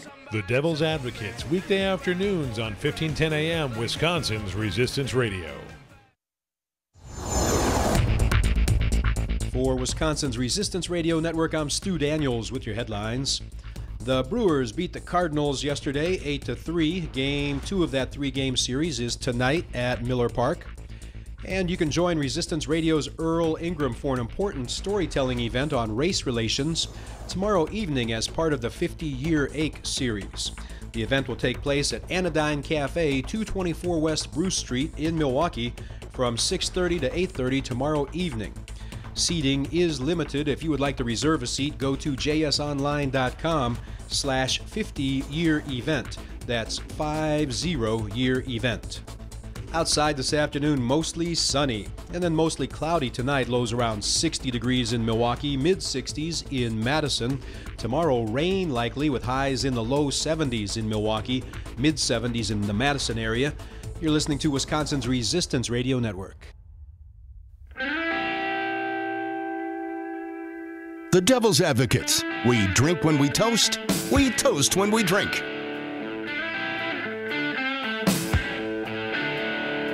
Welcome back to the Devil's Advocates Radio Show. Got a fine guest joining us right now live via phone. He's Jeff Lenert, our pal from WPBC 94.7 FM, the progressive voice of Charlottesville, Virginia. Jeff, welcome back. Hey, guys. Great to hear from you. Hey, Jeff. Thanks for inviting me. Yeah, thank you, sir. Jeff, I understand your congressman, Tom Garrett, cannot handle his alcohol. He's a boozaholic, or so he claims. What happened to Charlottesville? Who did we smite in the former life to be besieged with all of this nonsense? Oh, yeah, our congressman sent up some signals, Tom Garrett. It was leaked out to Politico last week that he might not be seeking re-election, which, you know, they're ready to go for him right now. I mean, there is no other candidate, at least there wasn't. And Politico leaked it out, and then last Friday, Tom Garrett had a speech, and he hyped it like he was going to retire. And then all of a sudden, it was a 35 or 40-minute infomercial on how great he was, and he wasn't going to leave his job. And then, we're like, where is it? When are you leaving? Where is it? And all of a sudden he's like, and I'm not leaving here until my job's done. Well, apparently his job's done. And, he announced yesterday that he suffers from a disease that affects many, many thousands, if not hundreds of thousands of Americans, alcoholism. And he's going to seek treatment, I think. So, I wish him all the best in those endeavors. I just, he's done a lot of damage here. And, the guy was a legendary partier down here. I don't know if you guys have those sort of congressmen up there. The entire state of Wisconsin, man. You've not heard of us? I will tell you, what is it? We're in Mount Horeb, where you're from. There's like 6 churches and 8 bars and about 4,000 people. Sounds about right. Yes, but these guys, they I don't know what the Democrats. I don't know what the Republicans are going to do down here, because the 5th district is very heavily gerrymandered toward the Republicans. It's Republican plus 6. So a generic Republican's against a generic Democrat's going to get 54-48. They're going to carry the district. But now they have to come up with a new candidate like today. I think they're going to do it tonight, so that they can actually have someone on the ballot in November. So it's gone from a strong Republican to a lean Republican to now probably a toss-up, and that's the thing the Trump-sheviks can least afford to have happen right now. Well, Jeff, let's talk about this Garrett for just a minute. And I certainly don't make light of someone's troubles if they're truly an alcoholic. But just the other day, this man was being accused of abusing his staffers, had them walking out there picking up the crap behind his dogs, Jeff. It seems like it was the bad headlines and that this alcoholism gives him an excuse. In Wisconsin, we'd call the man a quitter if he's going to rehab. But I got to ask you, Jeff, do you feel like there's veracity in this newest claim that he found God or 12 steps or whatever? There's a couple of different schools of thought down here. One is that he's hiding from a bigger story, which essentially is the abuse at his staff. And when his chief of staff resigned last week, that was an indication that something big was brewing. And then he had that infomercial and didn't answer any questions. And now when the Politico report, another one came out that said that he was actually abusive of the staff, and he and his wife were making him do all these sorts of things. Like, we don't live far from D.C. We probably live 110 miles from D.C., but he would leave clothes, one of the reports said, up in D.C. and send dispatch his staff to go get them for him or go take his kids somewhere. It was just abusive. And some people are thinking that this might be a way that he could maybe one day make a comeback if he kind of keeps this story tamped down. But the guy is just hateful. One of the ironic things of all of this is he's going to seek refuge in a state-of-the-art treatment shelter place if he chooses to do so. But he's been against Medicare expansion. He's against Obamacare. He's against all of the services that he is about to avail himself of. And if hypocrisy was a disease, he certainly would be terminal at this point. Do you think, Jeff, evangelical Christians, I've spent some time in North Carolina, I've got some family in Virginia, not as familiar with your neck of the woods, but I got to suspect a lot of Bible Belt thumpers, a lot of evangelicals. It seems like you can damn near get away with anything with the evangelicals as long as you throw yourself and pray for forgiveness. My understanding, Garrett's done a lot of praying these last couple days, Jeff. If you wrap yourself in the flag and attend church, there's nothing you cannot get away with a certain segment of the voters. And sadly, our 5th district, has a lot of those voters. Charlottesville and Albemarle, where we are, has about between 140 and 180,000 people, all largely pretty progressive. But they have diluted this population center with an unbelievably gerrymandered district to where our votes rarely ever matter. I mean, this is so it's going to be interesting to see if just this Republican gets appointed tonight to run that no one's ever heard of or has almost zero name recognition, to see how they do in the election. It's going to really, really be indicative. I mean, the Democrats can win this, but I don't know if the Democrats have figured out that they've lost touch with how to reach their base. I'm not sure they know how to get their message out right now. And this is going to be, I think all eyes are going to be on the 5th district in Virginia right about now. Folks, you're listening to the Devil's Advocates radio show on Wisconsin's Resistance Radio Network. That is Jeff Lenert from WPVC 94.7, the progressive voice of Charlottesville. His congressman, he's not coming back, will not seek re-election amid a battle with alcoholism, going against his words from apparently Thursday. Hell, must have been one heck of a weekend, Jeff. Let me ask you, what's your opinion? It looks like to me he's just another Republican that instead of, facing reality, facing Trump and trying to fix this country and what Trump is doing to it, they're just going to walk away. Yeah, there's a lot of those guys that are tapping out and ladies that are tapping out right now. I don't think he's one of them. I think he's a Freedom Caucus guy. He's a Tea Partier. He's one of the guys that really the only thing he'd say I've heard him say negative about Trump is, do I wish he wouldn't tweet so much? Yes, but by and large, he's not, he's a favorite of the Trump camp. I don't think that's the reason. I think he's just trying to tamp down this scandal as much as he can. When he was here, you guys had the Milwaukee district attorney on here. Mr. Garrett used to be the district attorney here in one of our local localities.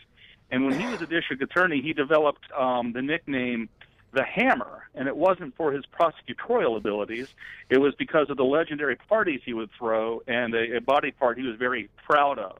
The guy's just a flat-out frat boy, crazy Republican party guy, and it finally caught up with him. And I wish him all the best, but I'm not sad to see him go. Well, Jeff, maybe he's like the rest of Americans. He spent the better part of the last 17 months in a bar, sir. Right. Hey, Jeff, I want to ask you, lots of progressives down in your neck of the woods, more than I think some people would imagine, given that it is Virginia. But you said the local party, your state party perhaps, has some issues in messaging or reaching their base. What do you think they could do? What do you think the issues are? And what do you think the party could do to actually reach and connect with the base? Well, messaging is pretty simple. Messaging is a consistent message over time across multiple platforms is the only way to drive home your message. I mean, look at the Republicans have perfected this media delivery system. And I think the Democrats ignored what the Republicans were doing for so long, and they're wondering, how does the base believe Obama is a Muslim? That's ridiculous. Well, they believe it because they hear it 24 hours a day on every possible medium you can name. So I think the Democrats, here in Charlottesville, our basketball team, UVA, lost. We were the first number one seed to lose to a 16. That'll always be our cross to bear. But I tell you what, the current establishment of the Democratic Party, they lost to Trump. Okay? That will forever be their cross to bear. And I don't think they've changed a whole lot at the top. So I'm thinking that I'm hopeful, but I'm not necessarily optimistic that they've figured out where it went wrong and how to fix it. And I know none of the politicians have called me to put ad time on my radio station. And, we're the Spanish language station and the station for the progressives. So if they want to talk to their base, I got them, and they know where to find them. They just don't. They just haven't quite figured out that they need to talk to these folks. Jeff, I've always looked, and you're talking my language now, my friend. I've always looked at talk radio as a get out the vote mechanism. And here in the state of Wisconsin, so far, we've had a pretty favorable special election in the 10th Senate District. We've had a quote-unquote liberal moderate Supreme Court justice win by 12 over the conservative. We got more special elections coming in June. But here's the question. Keep hearing rumor of a blue wave a-coming. I don't perceive it as a blue wave. It's not a dim wave. Perhaps it's a pink wave. Perhaps there's a grassroots wave. But I don't see it as a Democrat-inspired wave in any way, shape, or form. I want to get your opinion, Jeff. So people keep asking, where is the next wave of Democratic leaders? You know what? It's kind of hard for the Democrats to create leaders when Dianne Feinstein's 87 years old or ever running for re-election. Some of the younger folks some of the older folks need to sort of step aside and let the younger people who have a promise and who have a future step up and run and win these elections. I can tell you I'm disillusioned currently The blue wave, I hope for it, but I don't see. Here in Virginia, Senator Tim Kaine, he ran for vice president with Mrs. Clinton. He's got a re-election coming up right now, and what's going to save him is the Republicans are going to run either a crazy YouTube minister or a guy that bathes at the altar of Trump. So he'll win by a ton. So I don't know if that's going to help our down ballot candidates because there isn't going to be a whole lot of excitement because everyone's going to think Tim Kaine has it in the bag. And that's a recipe for disaster. I mean, he could lose that race if the Dems stay home. He'll probably, if everybody turns out, he'll win it by, he'll get 53, 54%. But if the African Americans and Hispanics and women don't turn out, he could lose that. He could lose that. And I don't think we understand how or why that could happen, but it really could happen. Jeff, what is the state of race relations in Charlottesville? We know there were white supremacists that marched in your city. We know there was a proposed white supremacist march this spring. Apparently too much trouble, too much backlash. Is there healing going on, Jeff? What's the current state of race relations? Wow, we could do a whole show on that. We rally around certain events. We all saw a video of the Nazis beating a gentleman, Mr. Harris, in our parking garage. Mm-hmm. So the first two of those individuals had jury trials, and the jury gave them one guy got 10 years, the other guy got 6 years. So all the other guys are just lining up to plead guilty. So when those events happen, we sort of rally around each other and say, hey, we're actually going to heal. But then there's other things that happen here. Because it is, white supremacy is a real thing, and people see it through different lenses, and we're arguing as much as we're healing right now, and I don't know to what end that will lead. I do know that our city manager was fired, our chief of police was allowed to resign, the state police, the head of the state police is gone. The University of Virginia Police Department, where the Torchlight rally has announced he's resigned. So all of the individuals at the helm that were responsible for sort of law and order that day are now gone. So there has been some bloodletting in that area. We've healed a little bit, but I will tell you that's a great question. We've got a long way to go, and it's going to take time for us to get there. Jeff, it's one thing for people to be gone, but do you sense any? Do you feel that they have any regret or remorse for the activities? I don't know. It's hard to look into their soul. I would hope that they do, but I can tell you, and not being a lawyer, but imagining if I were one, if they expressed any regret, condolences, or sympathy, I imagine that their insurance riders would be very upset with them. I think they're told to, because there's dozens of lawsuits flying around down here right now, and everyone is being very tight-lipped about what their roles and responsibilities were on that day. So maybe in the future, when the books are written, that people will come out and say what went wrong. We did have a movie. One of the guys on my radio station, Jackson Landers, along with a friend Brian Weimer and Natalie Jackson, put a movie out on August 12th, and I probably should send you guys a copy because it's a great documentary, and it'll make you laugh, it'll make you cry, and it'll send shivers down your spine. So those guys did that in about 3 weeks or 3 months right after the event, and hopefully it'll go into wide distribution because there's a lot of lessons to be learned in that movie. Well, Jeff, I know you're looking for a congressman in the 5th. But is the University of Virginia looking for a new basketball coach?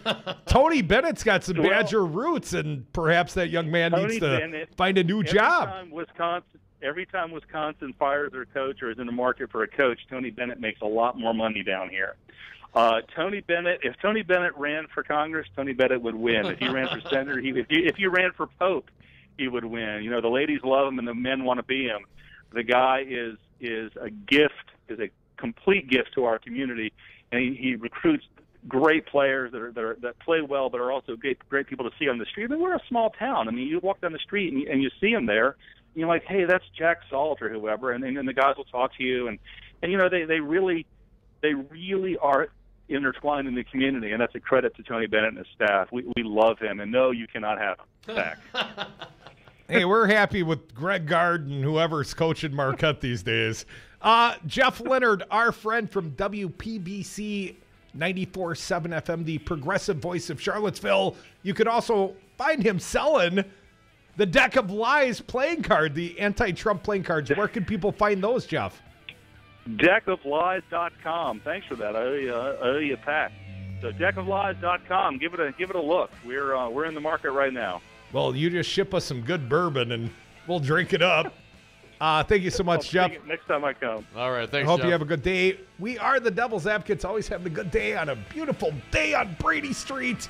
It's almost the happy hour, but you better stick around or join us on the phone. Still time for your calls today, 844-967-2789.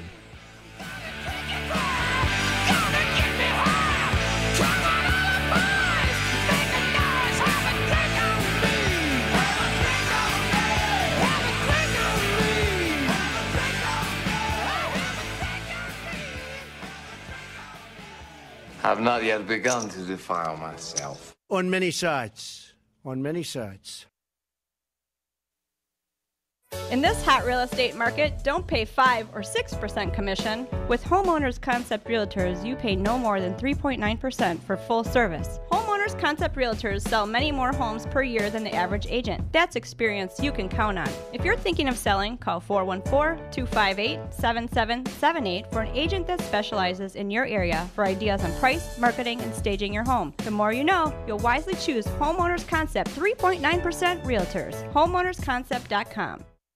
Have you outgrown your house? Are you sick of apartment living? Not ready to buy but know you need to move? Hi folks, this is Tom Hartman for CCL Management in Middleton. You should consider moving up to one of the finer rental homes CCL Management represents. Unique houses and condos, always clean, most are pet friendly. Visit cclmanagement.com today to find your new home. CCL Management, Dane County's premier leasing and property management company. Call CCL Management at 833-0009. That's 833-0009 or visit cclmanagement.com today.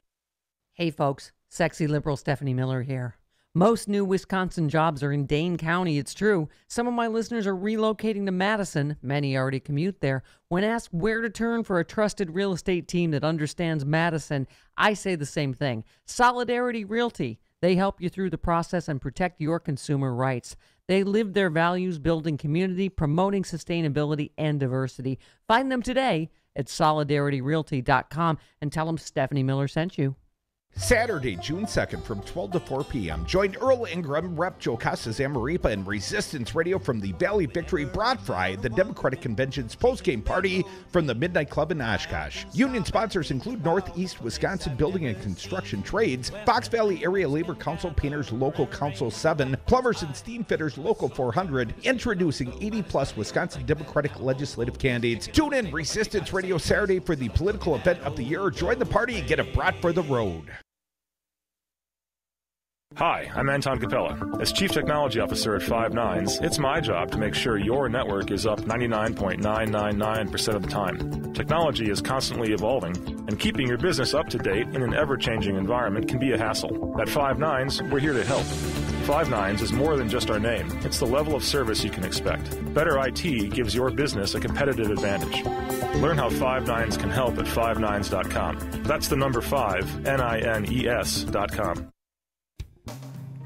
Jeff's Guitar Clinic is a multifaceted shop offering guitars, amplifiers, and all accessories, guitar lessons for all ages, and instrument repair of the highest quality.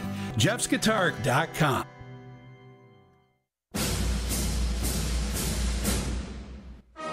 We are the People for People Corporation. We are a registered 501c3, totally legit. What do? We take your uncapped, dark money, tax-deductible donations, private or corporate, always anonymous, and we turn it into free speech.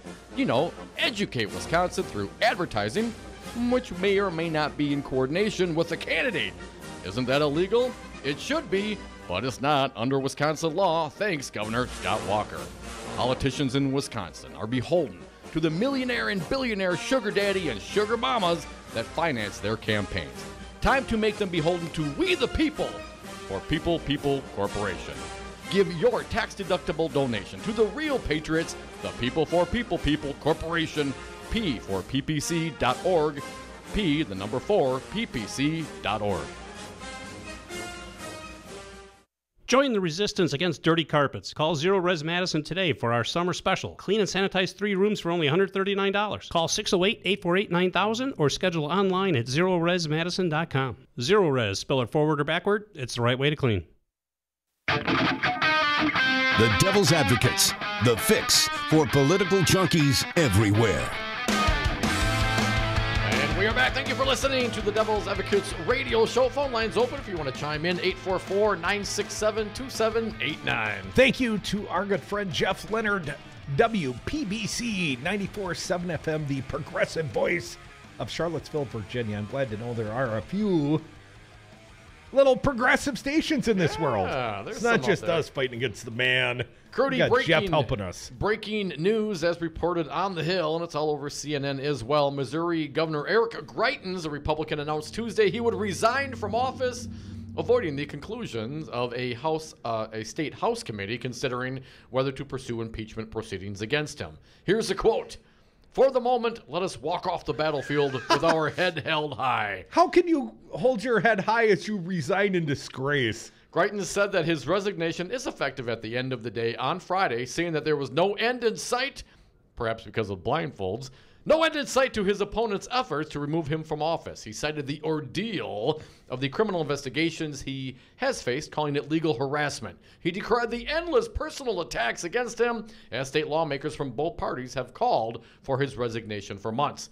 I know, and people of good faith know, that I am not perfect, but I have not broken any laws or committed any offense worthy of this treatment. A legislative committee has been deliberating whether to bring impeachment proceedings against him amid allegations that carry felony charges in Missouri. One investigation looking into allegations he photographed a woman during a sexual encounter with her without her consent and threatened to blackmail her with them. It was, what, he tied her up, stripped her naked, took her photo without her consent. It's not like they were getting it on and he pulled out his cell phone. A separate investigation is looking into whether Greitens used a charity's email list to solicit campaign donations and failed to report his access to the list as a campaign contribution. The felony invasion of privacy charge has been dropped, but St. Louis prosecutors have asked the court to appoint a special prosecutor to refile the case. Greitens was separately indicted in April for a computer tampering charge related to the list. This ordeal has been designed to cause an incredible amount of strain on my family, Greitens said, echoing previous claims that his prosecutors were politically motivated. It's clear that for the folks that oppose us, there's no end in sight. He has consistently denied he did anything illegal, although he has admitted having an affair with the woman. Now, ball gags, they're not illegal, right?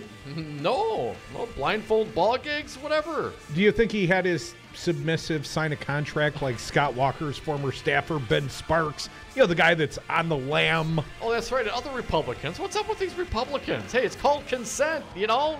Stop repressing it. Just go out and enjoy. Find someone who likes to do the same thing, freaky things you do. That's okay. And then have him sign a contract in triplicate. Come back with us, Devil's Advocates. The happy hour, it starts right now.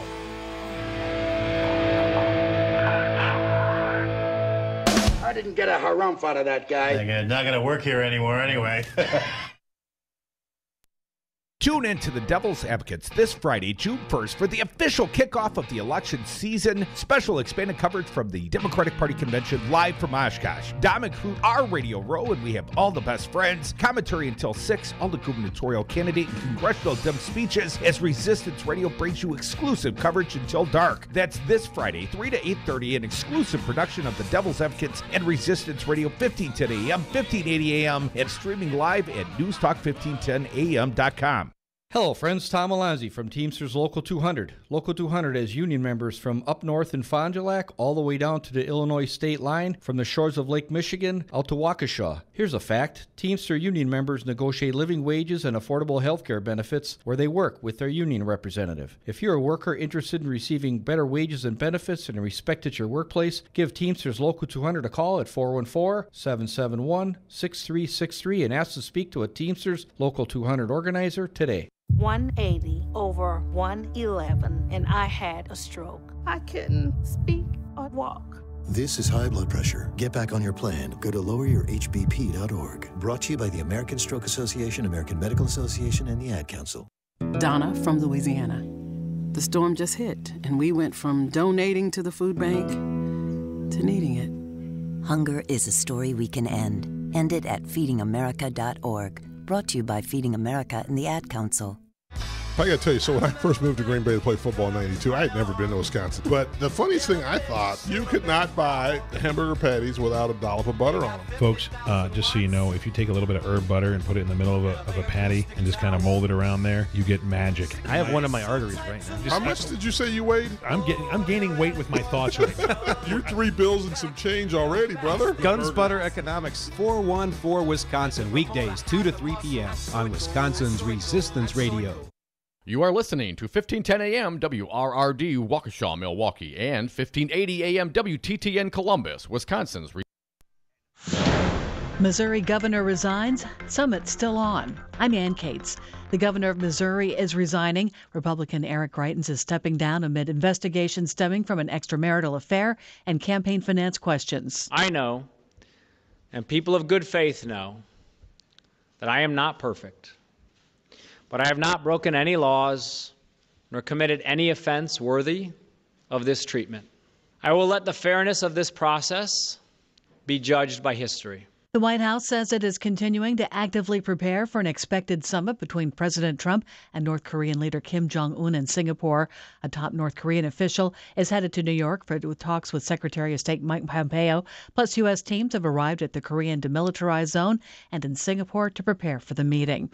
ABC has canceled the reboot of Roseanne after its star, Roseanne Barr, sent out a racist tweet about a former Obama administration official. Correspondent Tom Foreman. Co-star Sarah Gilbert said the comments were abhorrent and do not reflect the beliefs of our cast and crew. This is incredibly sad and difficult. Producer and comedian Wanda Sykes, I will not be returning to @Roseanne on ABC.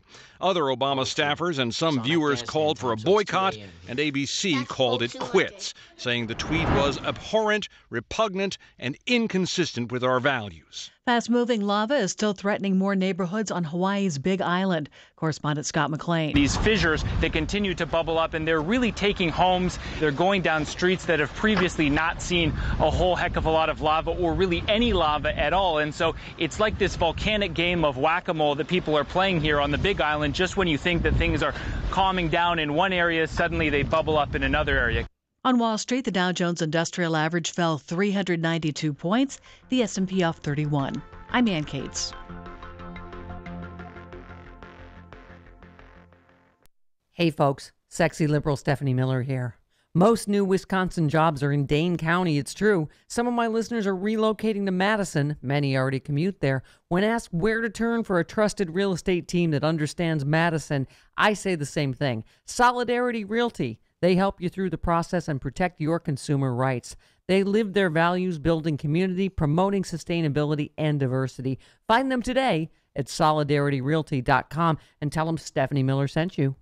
Have a drink at Regano's Roman Coin. This neighborhood corner tavern is as classic as the street it occupies. Family owned and operated since 1966, Regano's Roman Coin is located in a former Pabst Tide House on historic Brady Street, serving an array of craft beers with a focus on Wisconsin breweries. Also, weekly drink specials, trivia on Wednesdays, seasonal sporting events, parties hosted for all occasions, and pet friendly. Open 11 a.m. Tuesday through Friday, 10 a.m. Saturday and Sunday, closed on Monday. Regano's Roman Coin, Milwaukee's pet friendly, cash only order and classic corner tavern. Vintage video game console Intellivision is working on a comeback. Intellivision was introduced in 1980 by Mattel and battled it out in the marketplace with the Atari 2600. Now, as Atari begins taking pre-orders for a modern-day version of its system, Intellivision has announced they're doing the same. They didn't say what games would be available or whether they would be updated versions of those games or simply resurrections of popular games like Armor Battle and Utopia. The company does say there will be 10 games available at launch that you can download onto an SD memory card when it's ready to launch. Details about the console will be released on October 1st.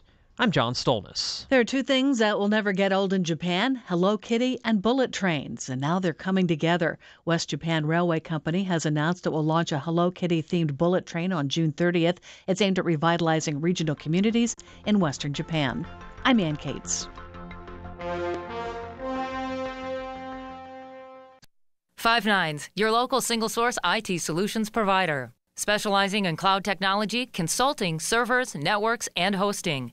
We manage your IT so you can focus on running your business. Enjoy technology. Enjoy59s.com. Looking for a job worth talking about? Teaching is creative, collaborative, and intellectually challenging. See why teachers have better work stories at teachdfw.org and learn more about becoming a teacher. Brought to you by Teach and the Ad Council.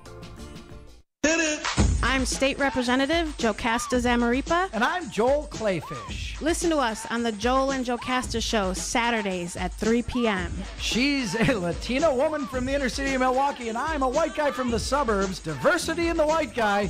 You are not going to believe what you hear on this show. I'm telling you, you're going to have to listen. News Talk, 1510 a.m., WRRD. Wisconsin's Resistance Radio. For Wisconsin's Resistance Radio Network, I'm Stu Daniels with your headlines. Milwaukee Mayor Tom Garrett has announced he will not run for governor of Wisconsin.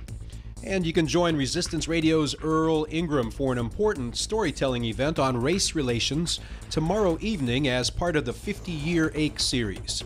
The event will take place at Anodyne Cafe, 224 West Bruce Street in Milwaukee from 6:30 to 8:30 p.m. tomorrow evening.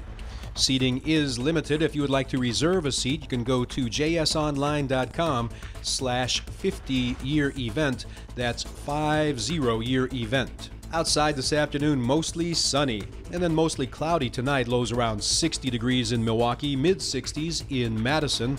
Tomorrow, rain likely with highs in the low 70s in Milwaukee, mid-70s in the Madison area. And then for Thursday, mostly sunny with highs in the mid-80s. You're listening to Wisconsin's Resistance Radio Network. The following program is a presentation of DC Communications, LLC. Warning, you are about to listen to the greatest radio show ever. And due to contractual obligations and to shield our airwaves corporate licensees from any semblance of liability, responsibility, and gullibility, we must tell you the views represented on this show are not necessarily those of this station or its management. This radio show contains differing points of view on current political topics, and due to the nature of its contents, it should be heard by everyone. Thank you for listening. 3, 2, 1. Now live from the heart of liberal Wisconsin, where the political party is just beginning, welcome to the Devil's Advocate Show. Best friends proving it's never personal, only politics. Please allow me to introduce myself. Now here are your hosts, Dom and Crute. Welcome back to the Devil's Advocates Radio Show. Dominic, we're sliding into the 5 o'clock happy hour on Brady Street. Woohoo! And I'm feeling relatively happy for a first day back after a long weekend. Not so bad. Hell, tomorrow's hump day already. Buddy, you know what's more exciting than hump day coming tomorrow? What's that? Friday! Friday is the official kickoff of the elective cycle. I'd already like to call it what Memorial Day is sort of the kickoff, the unofficial kickoff of summer, and the kickoff of the elective cycle, at least here in the state of Wisconsin, the Democratic Party convention. You know this. Yeah, the party. We're going to be partying on Friday, man. I can't wait. We're going to be partying Badger style. Buddy, we're going to be drinking Wisconsinably in Oshkosh. Osh Vegas. Osh Vegas, baby. The Democratic Party convention. And my understanding, all the candidates had to show their work or they did not get a speaking spot on the stage Friday night. Now, where else would you hear the candidates other than right here on Resistance Radio? Nowhere else. Nowhere? Not live. Not on the radio. I guarantee we'll be the only live radio broadcast there. We always are. Yes. I mean, hell, we were the only live radio broadcast at the first Dem presidential debate. It was you and me and the lady from Sweden. Sweden Public Radio. And she interviewed us. I'm just telling you, there are not a lot of talk radio outfits that do what we do. Leave the studio. So we're going to have some damn fun on Friday. You did drag me all over this country, Curdy. Buddy, we've been all across this country. We paid bar tabs across many states. New York to California. And not only is it the Democratic Party convention, and we, Dom and Crute, will be Radio Row from 3 to 6. And at some point, we'll turn it over to the speeches sometime shortly after 6 p.m. And we're going to play it right till dark, man. 6 to 8:30. Got to turn her off 8:30 on Friday. But we're going to play many of the fine speeches, including the Dem gubernatorial candidates. And Dom, over the course of the weekend, I did see one of the fine candidates, in this case, Kelda Royce, asking her Facebook audience for a little help. Wanted suggestions for some walk-up music. Yeah. And I saw our own Fancy Brian made a suggestion. What did you say? Something Kelly Clarkson. I said the crossroads between pop, rock, and a little bit of country. Think Kelly Clarkson, because that's pretty much what would be perfect. And Kelly Clarkson's fantastic. I don't care what anyone says. And I said, Brian, you've embarrassed us all. I think I'm making a reach to a new audience. So, anywho. So walk-up music. Walk-up music. Yeah. We love doing the walk-up music. Now, all the usual suspects, they all did qualify for the ballot, best of my understanding. They all have qualified, including this new corporate attorney from Racine that jumped in right about the same time Crudy did. I don't see his picture on the Journal-Sentinel. But mine's still up. So what, people are going to think you're him and he's Josh you? played. Let's see here. From Patrick Marley, the massive field is the most crowded in a generation. Crudy consists of State School Superintendent Tony Evers. Of course, Matt Flynn, Andy Gronick, Mike McCabe, Malin Mitchell. There we go. Kenosha attorney Josh Pade, but no picture of Josh. Only Crute. Former State Rep Kelda Royce, Paul Soglin, our friend Kathleen Vinehouse. She was just on 414, and of course, Dana Wax. Now, may I ask you, Fancy Brian, what did Kathleen Vinehouse? She was long-form interview with you and Daryl right before us. What did she have for march-up music? Well, we asked her, and she wanted to go with Pat Benatar. She's Heartbreaker. No, it was. Give me 1 second. I'll bring it up. But it was Fire Pat and Benatar. Ice? No, it wasn't. It wasn't a like number one hot take of Pat Benatar. It was actually a really good song. Man, I love Pat Benatar. I'll pull it up for you just a All second. right. I mean, growing up as a kid, she was just the hottest thing ever. Rocker chicks. I just love rocker chicks. I can't help it. Like to get some audience participation right now. It can't just be Kelda struggling for march-up music. Now, almost every guest that comes on this show gets offered some march-up music. Yeah, you want to hear something before you get on the air with us? Yeah, if you're going to bat in the major leagues, you might only get, for all you know, you're getting a fastball in the ear hole. It might be your only at-bat. And for many of this Dem gubernatorial candidates, it might be their last gasp at relevance, Dom. Because by the end of the month, they got to tell us how much money they've raised. And not all of them are good and fine money raisers. But anyways, we... Take that, Fancy Brian. We are looking for some help here at 844-967-2789. Dom, I guess I would say I would like to know what some other people think for any of these fine candidates and Tony Evers, what their march-up music should be. I like this idea, but that's a lot. There's a lot of people, 10 people that are going to speak that just at the gives convention. Our audience multiple choices.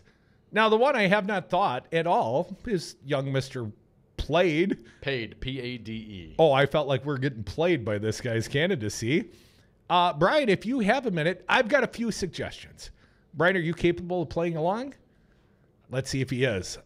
Now, first and foremost, I've got some march-up music for Paul Soglin, Mayor Grumpy Pants. I didn't know there was music. Mayor Grumpy Pants. I'm looking for Pants. Mayor Grumpy Pants' suggestion, Crudy's suggestion, march-up music for the mayor. He's kind of stuck in 1973. And this is the wrong one. Well done, Gary. Oh, Gary. And you stole the punchline from the last one. Come on. Gary. Try again. So I guess this exercise is done. Thanks for playing. 844-967-2789. We'll get to it. Joe from Tucson, you're up. What do you think, Joe? Thanks for calling. Hey, Joe. Oh, dudes. Okay, here it is. Scott Walker's walk-up music. Everybody hurts. R.E.M., yeah. He's sad. He's somber. He is low energy. Once in a while, Trump gets it right, But, okay, with that being said, you know what I find way more interesting than that is you guys going to the Democratic convention this weekend. Because I think it's going to be exactly when you guys had that guy from the DNC there. Tom Perez? Wow. Yeah, on Friday. What was his name? Oh, this most recent Friday? I don't even recall, buddy, because we did a best of. Oh, okay. Well, pardon me, it might have been Thursday or something. So if it was, but it was somebody from the DNC, and it was a getting to know you session. He didn't know your radio station, and you guys just met him, but it was like really two strangers passing in the night, and that's the problem we got. We don't know them, and that guy was. You guys asked him, "What do you think about coming forward and bringing the Bernie Sanders crew together and bringing Democrats together?" And he told you he's not interested in looking backwards. Oh, Chris from Milwaukee County Dems, I think he's talking about. Oh, Chris Walton, chairman of the Milwaukee County Dems, yes. Yeah, and then, he puts up himself as something you can look at to gather around with his centrism politics and his love of John Kennedy. These aren't John Kennedy times. Donald Trump is not here. Donald Trump is the pus. It's because the system is just sicker than death. And that's the issue. And when the Democrats, when we keep running and looking at Russia, I'll tell you what, this is like the O.J. Simpson trial to me. This is like the never-ending, just thing going around. But it's also the reason why Reuters News reported last week with no fanfare whatsoever that Trump and the Republicans took their first lead since he took the presidency, albeit little. But I want to ask you guys, why aren't we crushing those guys totally? Donald Trump is the president. It's centrism. And that's why I'll answer my own question. But we don't get anybody excited through center-right, Republican-light politics.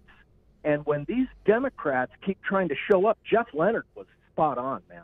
He knows that thing is just it's a cold corpse, and it isn't polling well versus Trump. That's our real problem. It isn't Russia. You don't see the Democrats even formulating some sort of platform, cobble together something about net neutrality. When they spoke up for net neutrality, it was like the latest thing I ever saw. It wasn't on the day that Chuck Schumer could have whipped people and said, "Get in line. We're voting against the Republicans and their net neutrality."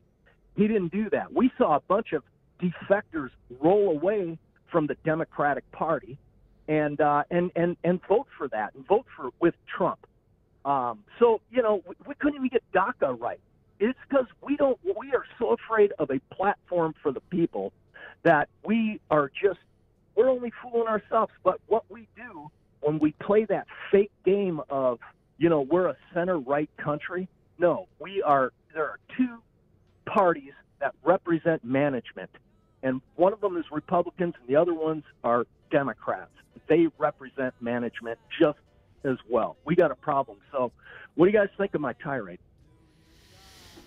Well, Joe, I think you're looking for the Marion Cobretti, Stallone, Cobra. Republicans are the disease, I'm the cure. I don't know if it's the anti-Trump, like we need a progressive anti-Trump to be just as bombastic. I mean, maybe, but you're not going to get there on some levels. But I don't disagree, Joe. There's got to be passion. There's got to be someone. And I would think, as you mentioned, our previous guest, Jeff from Charlottesville, where's the leadership? I mean, if you're in your mid-80s and you're running for another 6-year term, and I appreciate the service, but what are you doing to groom and to bring those up beneath you, underneath you, and to help them out? I don't know if that's actually happening, but I'd love some attitude, man, that's for sure. Joe, thanks for the call. We are the Devil's Advocates. You can always call us. A few more suggestions. Hey, how about this one? This one, I was thinking for Tony. Tony Evers? Although he's older than 64.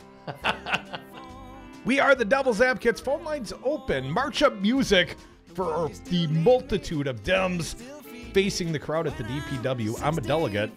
I can be bought cheaply. 844-967-2789. The disease, and I'm the cure. I'm an old man. I'm confused.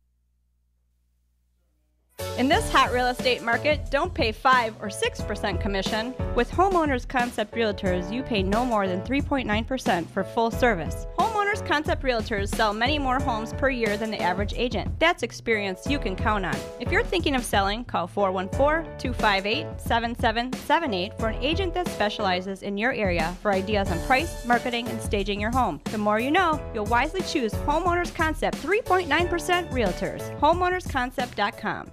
Brad Zog, owner of Zero Res Madison. Brad, why should people use Zero Res Madison? Why wouldn't you clean your carpets like this? We've got a patented system. We also do another step that most people don't do. We have a double rotating brush machine that we use when we pre-treat the carpet. So this helps dig up any of that stuff that's deeper in your carpet that the vacuum doesn't get. We're going to provide that intermediary step before we clean with our empowered water. Call Zero Res today, 608-848-9000. Zero Res. Spell it forward or backward. It's the right way to clean.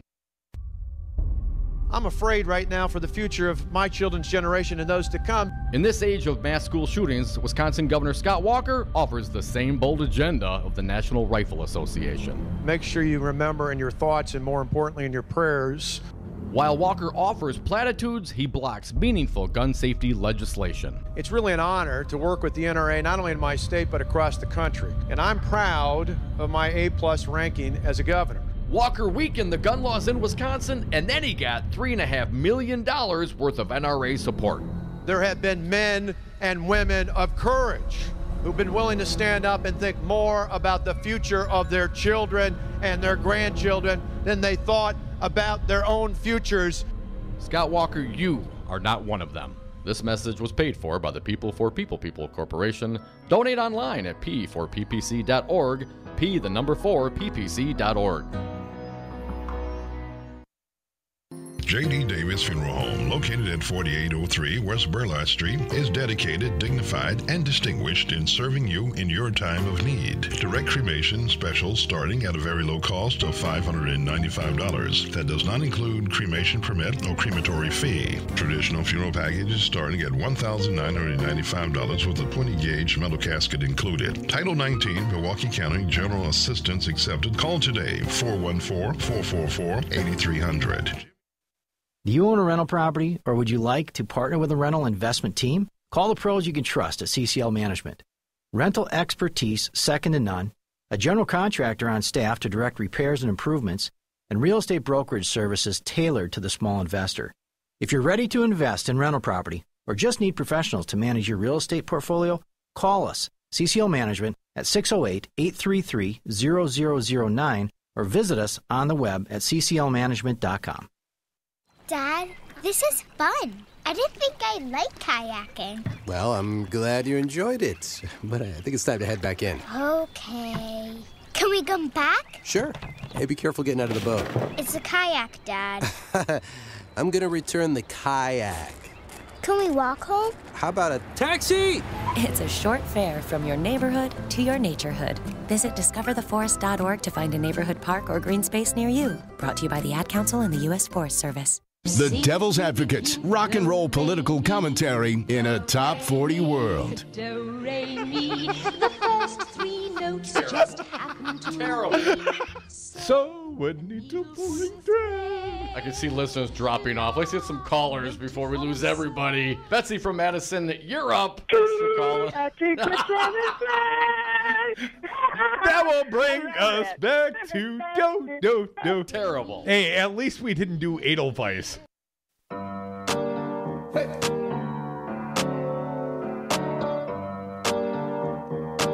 The Devil's Advocates, rock and roll political commentary in a top 40 world. And we are back. Thank you for listening to the Devil's Advocates radio show on Wisconsin's Resistance Radio Network, streaming on Facebook and YouTube. You can hit us up on Twitter at Devil Radio, and the party line to talk or text, 844-967-2789. You know, I was going to have Fancy Gary play this one in the last segment. This one, Paul Soglin's march-up music. For, of course, what? My Heart is in Havana. He gave the keys to this... To what, Madison? To Fidel Castro? And has never been the same. Walker has never forgiven him. He would relish the opportunity to go up against the old communist, Paul Soglin. Wow. Ballot qualifier, Paul Soglin, I should say. That's a great song to pick for him for the walk-up. I think it's a fine job, Crudy. And, I struggled mightily with Tony Evers trying to cast a little shade. I was thinking like Lawrence Welk, something, a 1 and a 2. It sounds like the Count when you say it like that. Well, it's been a long time since I've seen the Lawrence Welk on the Sunday afternoons, Dom. Maybe something from Hee Haw for you. What? Hee Haw? Well, it used to come on after Lawrence Welk in the afternoons. Yeah, see, I didn't watch a lot of TV. Perhaps audience participation necessary. We love that. 844-967-2789. This weekend, the Democratic Party Convention, live from Oshkosh, Bagosh, for those that don't know. We will be there. We will be your one and only Radio Row, live coverage, commentary, all you need to know from 3 to 6, live speeches till 8:30. I'm going to do a Saturday morning. You got somewhere to be. And then we've also got the Valley Victory Broad Fry. Man, who could ask for more? A 4-hour introduction to over 80 Democratic legislative candidates. Wow. Yeah, it's a big party. Gordon Hentz, the host thereof. Gary Goike, our friends. Lots of fine unions lining up behind that event. And Earl Ingram Jr. and Joe Costa-Samaripa, fine state lawmaker in her own right, they will be our host from the Valley Victory Brat Fry Saturday 12 to 4. So effectively, we're doing DPW broadcast for, 24 hours straight? Minus some party time. That is the political party. Come and join us. If you can't join us, listen here on 1510, 1580. Let's get some participation. Ignacio, you are next. Got some walk-up ideas for the 10 Dem candidates, Ignacio? No, I wanted to talk about my favorite subject, the president and all the other idiots. Listen, 2 things. One, Roseanne Barr, did she really think that she was going to get away with saying what she did? Because I think it was like 20 minutes later they canned her program. If you remember correctly, Roseanne Barr's program back in the day, I remember when it first came out, it was all about white trash. I mean, really. So not much has changed, Ignacio. Well, obviously she just proved the point that the president's base is basically racist. It's all about us, right? That's what Trump said. This is a show about us. Yeah, he praised her program or whatever, and it went through the roof, with ratings and whatever. ABC was super happy. I'm sure ABC today was super sad because of the fact that, they thought she had more in her, and it's unfortunate, And then the president, just to talk about our fearless leader, everybody's applauding him, saying he's like the guy to go to. He's the main man. He's this, he's that. I don't know about you guys, but we pay an enormous amount for gasoline here in California. When he pulled out of the Iran deal, which, by the way, had 10 other countries with it, and he didn't consult them. They're our allies. He didn't consult them, just pulled out. Our gas price went through the roof. And, I drive Uber on the side, too, so as an Uber driver, it's extremely expensive for me to do the job. Like, he wants everybody to be employed, right? Well, how does this help me, Mr. President? You're kicking me in the nuts here, I got to go get gas, and it's through the roof. It's higher than anywhere, higher than Wisconsin. How much do you guys pay for gas? It was just over $3 over the weekend for me. Oh, Lord have mercy. What's it by you, Ignacio? Like $3.70 a gallon in Cali. I talked to my daughter yesterday. Yeah, it's like $3.75 right now. It's like ridiculous. It's through the roof. And every time you turn around, it keeps going up. Every time he does something stupid, like, this great tax thing, it goes up, and I hate the guy. I really, I gave him the benefit of the doubt when I first elected him because he was a businessman. This is the kind of businessman that would build a building without rebar in it. That's the kind of guy you got. Ignacio, appreciate the call. You said that he did not consult with any of the allies before pulling out of the Iran deal. Au contraire, I bet he Saudi called. Arabia? Well, I was thinking Putin. Because the Russian economy also driven by petroleum prices. The higher, the better for Pooty Poot. We are the Devil's Advocates. Come back with us. Offer any of our fine dim friends some walk-up music advice. This is a fine song for Vinehouse. A little Pat Benatar. Yeah. All fired up. 844-967-2789.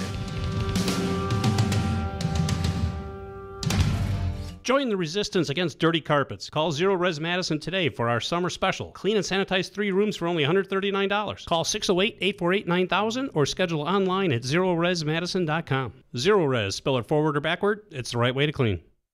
I'm jumping in with my clothes on. Most party fouls are pretty dumb, but if you decide to drink and drive underage, you could lose your license and your freedom. Learn more at ultimatepartyfoul.org. Brought to you by the National Highway Traffic Safety Administration and the Ad Council. You took the first step and quit smoking, but even former smokers may still be at risk for lung cancer. That's why SaveByTheScan.org wants you to know about a new low-dose CT scan that can detect lung cancer early. It takes only 60 seconds and could save your life. You took the first step, now take the next. Visit SaveByTheScan.org for a simple quiz to see if you're eligible and talk to your doctor about screening. SaveByTheScan.org is brought to you by the American Lung Association's Lung Force Initiative and the Ad Council. Well, you are listening to Wisconsin's Resistance Radio Network. Ooh, I just felt a trickle down. No, I don't recall doing it. Hi, I'm Becky with Bounce Milwaukee, a progressive, local, family-owned entertainment center. We just want to remind you what it's like to be a kid again. Come on in for all ages fun. Bounce in our giant inflatables, race up the rock wall, dominate your friends in laser tag, or just relax in our bar or our massage chairs.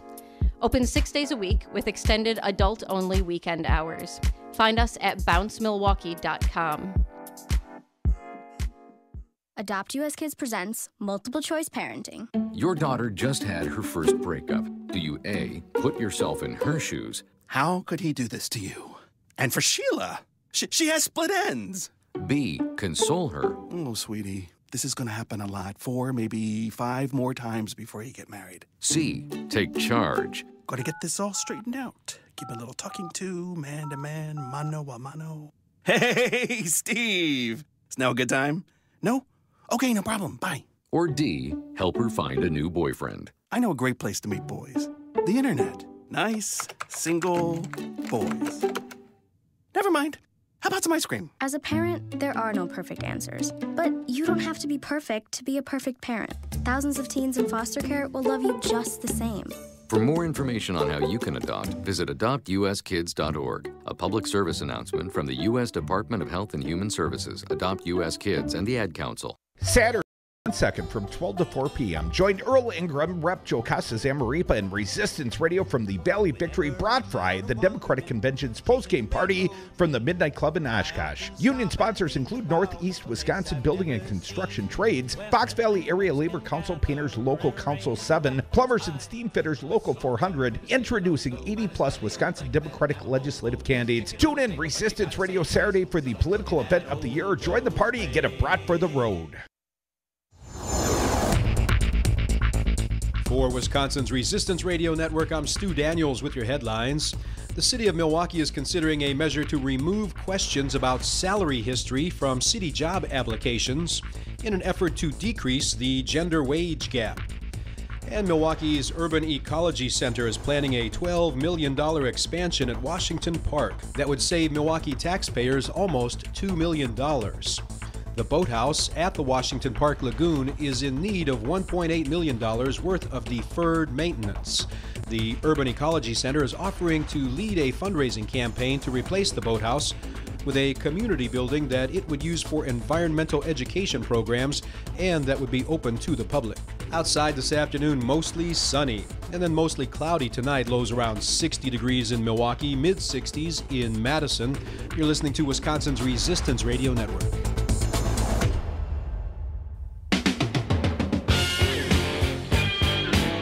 The Devil's Advocates, making radio great again. Welcome back to the Devil's Advocates radio show in the midst of the happy hour. Dom, I'm happy because come Friday, DPW convention, the official, I'm calling it the official kickoff of the elective cycle. Come on, the Republicans already had their convention. Crudy, doesn't that count? No. Lightly attended, barely acknowledged. I think we had more people watching the Educators Amplified gubernatorial edition on live stream the day we held that event. Of course, I was still a candidate then. That brought lots of attention to the event. I feel quite confident. more watched us in real time, I believe, than were watching the live stream of the Republicans at their convention. Yeah. Yes. My understanding, 3,000 attendees, national news. They're already getting hotel rooms like in Fond du Lac. Can't even find joints in Oshkosh. Thankfully, we're crashing in a dude's basement. Nice. Two Thanks, bedrooms Andy. and a bathroom. How much better can you get? So at least we've got accommodations, Dom. Wanted to throw a piece out for consideration, but you had a couple text people giving walk-up recommendations for our Dem friends and Tony Evers. Here is one for Tony Evers from our pal Tyler. School's out for summer. School's out forever? For any Democrat running anywhere, says this one, I think they need to walk on to Andrew's WK Party Hard. Let's get a party going. Guitar Jeff, our buddy, says, Kelda, If It Makes You Happy by Sheryl Crow. And Jeff says, hello, gentlemen. I hate to do this to AC/DC, but SKW, Scott Kevin Walker, walk-up music, walk-up song, dirty deeds, done dirt cheap. You know, if I were a qualified candidate on the ballot and be a speaker at the big assemblage of Democrats this week, and now I am a delegate, I do get a vote in the straw poll, but if I were a candidate and I was going on the stage, what do you think I'd pick, Eat It by Weird Al Yankovic. Kiss my ass.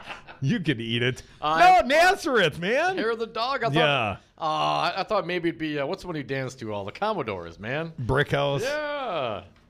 John Nichols, our friend at the Cap Times, writes, Wisconsin Democrats must go bold. I'm going to read from the conclusion, body of the piece. As Democrats gather in Oshkosh this week for a critical state party convention, the focus will be on a crowd of gubernatorial candidates who have so far failed to distinguish themselves. But if this convention is to matter, they must expand their focus. Merely electing a new governor is not a sufficient goal. The renewal of Wisconsin after 8 years of corporatism and corruption will require more than one office holder. The party must build a winning slate that proposes to win all statewide offices and control of the legislature. That's a daunting proposal, and there will be those who say Democrats must set more realistic goals. As someone who knew Lucy, Gaylord Nelson, and the Democratic pioneers of another time, John Nichols writes, I can assure you that they were not realistic, air quotes, in 1948 or 1958, when it was Tail Gunner Joe. They could not afford the luxury of realism. They had to take the risk of going big. The Democrats who took that risk gave Wisconsin a two-party system because they knew there were no half steps, no half measures, only an all-in politics that aims towards a transformation of our politics will deliver the change that Wisconsin so desperately demands. So writes John Nichols. I agree with John Nichols. Oh, let's get to the phones. 844-967-2789. Looks like our buddy Dr. Tim Sucker from Busted Pencils right here on Resistance Radio. How you doing, Tim? Hey, I'm just wonderful. I'm just wondering who's going to come into Dancing with Myself from Billy Idol. I couldn't see it being Matt Flynn. That doesn't seem like Matt's song. Or It's the End of the World as We Know It by R.E.M. I don't know, man. I really wanted to, I don't know if you saw this, but I wanted to comment on the article, though, this weekend that put all candidates as, quote, repealing Act 10. Every Democrat, quote, repeals Act 10. And I would encourage readers to actually read what a lot of them said, because I'm pretty sure that, according to one candidate's campaign manager, compromise was the word that she used to say what her candidate would do. Well, Tim, maybe someone's going to appropriate Donald Trump's march-up music and play "You Can't Always Get What You Want" for you. Well, I'm concerned because the last time I checked my thesaurus, repeal and compromise did not show up as equivocal words. Not the same. Okay, Tim, we name names around here. Who's the compromiser? Well, we got one. I mean, and we talked to him. Maggie Gauss quoted as is that Tony would, whatever quote restore collective bargaining, but is realistic and looks for a quote compromise. Here is the quote. If I got it right here, if you just give me a second, great. Tim. Thanks, from the Journal Sentinel. This is from a few days ago. Patrick Marley, Dems say they would repeal Act 10 if they unseat Governor Walker. Tony Evers says this under his name here. The state superintendent said his campaign manager, Maggie Gao, if Republicans continue to control the legislature, Evers believes a compromise could be reached that would give workers more bargaining power but still require them to pay a portion of their health care and retirement costs. Here's a quote from Gao. Tony is supportive of returning collective bargaining rights to public employees. It's important for employees to feel valued and to have a say in their workplace and their benefits. Well, and there are 3 or 4 others that quote, want to restore collective bargaining. However, that's not the exact same thing as repealing Act 10. And so, actually, I might have more of a problem with the whole idea of the article that all of the candidates quote repeal Act 10 as much as the differentiation, because here was an opportunity for Democrats to get a deep look and go, what's the difference between the candidates? Because compromising and repealing is quite a big difference, and there are some other candidates in there that will not go on the record that they will, quote, repeal Act 10. Well, Tim, don't you think that, as you mentioned, a chance to differentiate yourself, even if there is still Republican control? I mean, if that's what you believe to repeal, you stand up and shout it. You don't hedge it because you don't know if the Republicans will be in control, right? You stand up and you shout it from the rooftops. Yeah, why would I say, look, I know I'm going to go into a losing situation, therefore I'm going to take a losing position. Therefore, you should vote for me because I believe in losing positions. Tim, I got 2 words for you. Bold incrementalism. Wow. I don't think those go together very well either. Bold incrementalism. I that might be something new to put into my social studies methods class for new teachers of the social studies. No, it's an interesting, but I don't know. The whole idea, are there too many Democrats running? And thanks, Mike, for giving us the props for the Educators Amplified and for saying that more people might have been listening than the Republican convention. But as the Democrats head into this convention, I really do. I don't want to see incremental, what you call it? Bold incrementalism. Bold incrementalism. We need, bold incrementalism just sounds like another way to say Walker Light. Walker Light isn't going to cut it. Let's rile them up when you're there, man, because there are Democrats asleep at the wheel, and we need some differentiation between these candidates. And then when you're talking about education, we need some boldness, particularly. And whether we're going to repeal or whether we're going to compromise on Act 10, that's a massive difference. Now, whether you can get it done or not, I don't really care, as Dom said. What are your aspirations? Right. I want your aspirations. Right. Thank you, Dom. Yeah. Right? Yes, absolutely.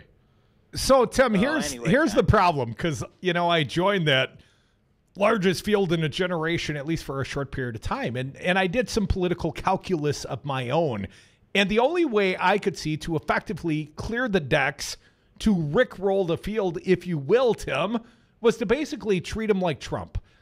Trump basically diminished his opponents, Lion Ted and Little Marco. Well, short of diminishing the stature of my opponents, and, Tony Evers, he got what he had coming. But above and beyond that, Tim, I don't see how you effectively do that. And I know I've seen a few of these scheming Dems, and they say, oh, you wait, we got bold ideas. I'm like, where are they? Bold ideas aren't in the telling, they're in the doing. Go out there and be bold. Don't claim you've got some secret plan to be bold at the convention. But look at what Dom just said. You don't have to, as people say, go negative to have bold aspirations. differentiate yourself. Look, whether everybody's quote for giving more money to public education, but I'm telling you the difference is in giving more money. Tell me where you're giving more money in public education, because if it's more money for quote accountability to show us that we have an achievement gap that we know we already have, that's not bold. That's status quo. Call somebody out on that. That's not going negative. That's looking at their policies, and then come out and be bold and say, look, accountability is a failed mechanism. We are not going to invest one more dollar under my governorship in accountability. There, you've not gone negative. You've gone after a policy. You're bold and you're aspirational. What is the problem with that message? Well, Tim, I would say that, Republicans have already declared themselves unaccountable. But they like accountability for the rest of us, though. Well, that's just what they say for when they want to take over some schools at NPS, Tim. Right.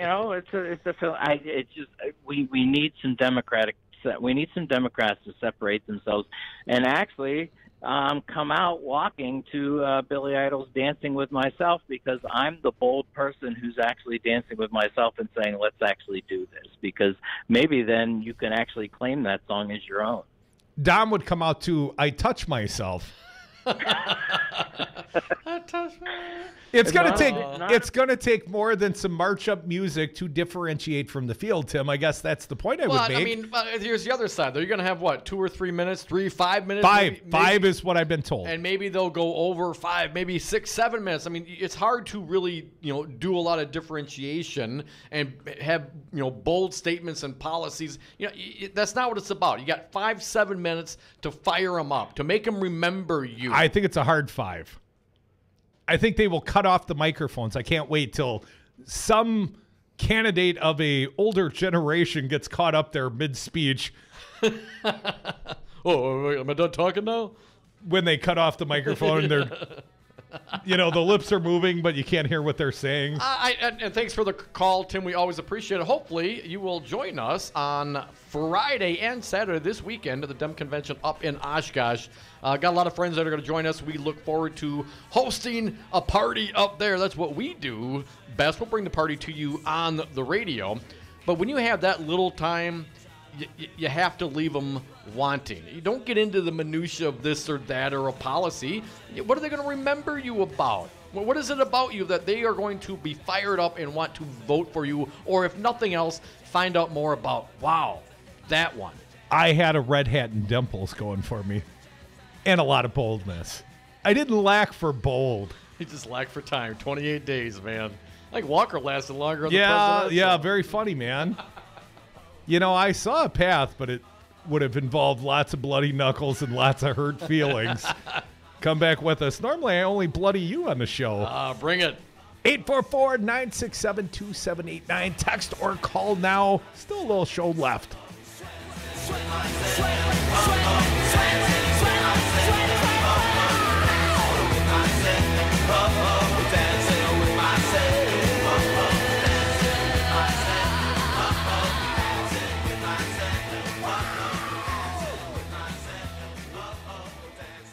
I'm using the talking points of the Democrats. What would you say you do here? I have no idea. I have no idea. Hi, Resistance Radio listeners. This is Kim Schrader, the president of the Milwaukee Teachers Education Association. We are the 4,600 educators who make Milwaukee's public education system possible. MTA members are the guardians of public education because every single day we are fighting to strengthen and protect public schools our students deserve. MTA educators are leading the fight in Milwaukee public schools for smaller class sizes, more recess, physical education, art, and music opportunities for every child in MPS. MTA educators are the champions for healthier school meals, positive discipline practices, equitable schools, and schools that partner with parents. MTA members are the guardians of public education, and we are proud to teach all children, regardless of their zip code. To learn more, follow us on Facebook at the Milwaukee Teachers Education Association. Hello, friends. Tom Malanzi here from Teamsters Local 200. Here's a fact. United States Labor Department statistics show union workers receive, on average, 30% more in pay and benefits than non-union workers doing the same job.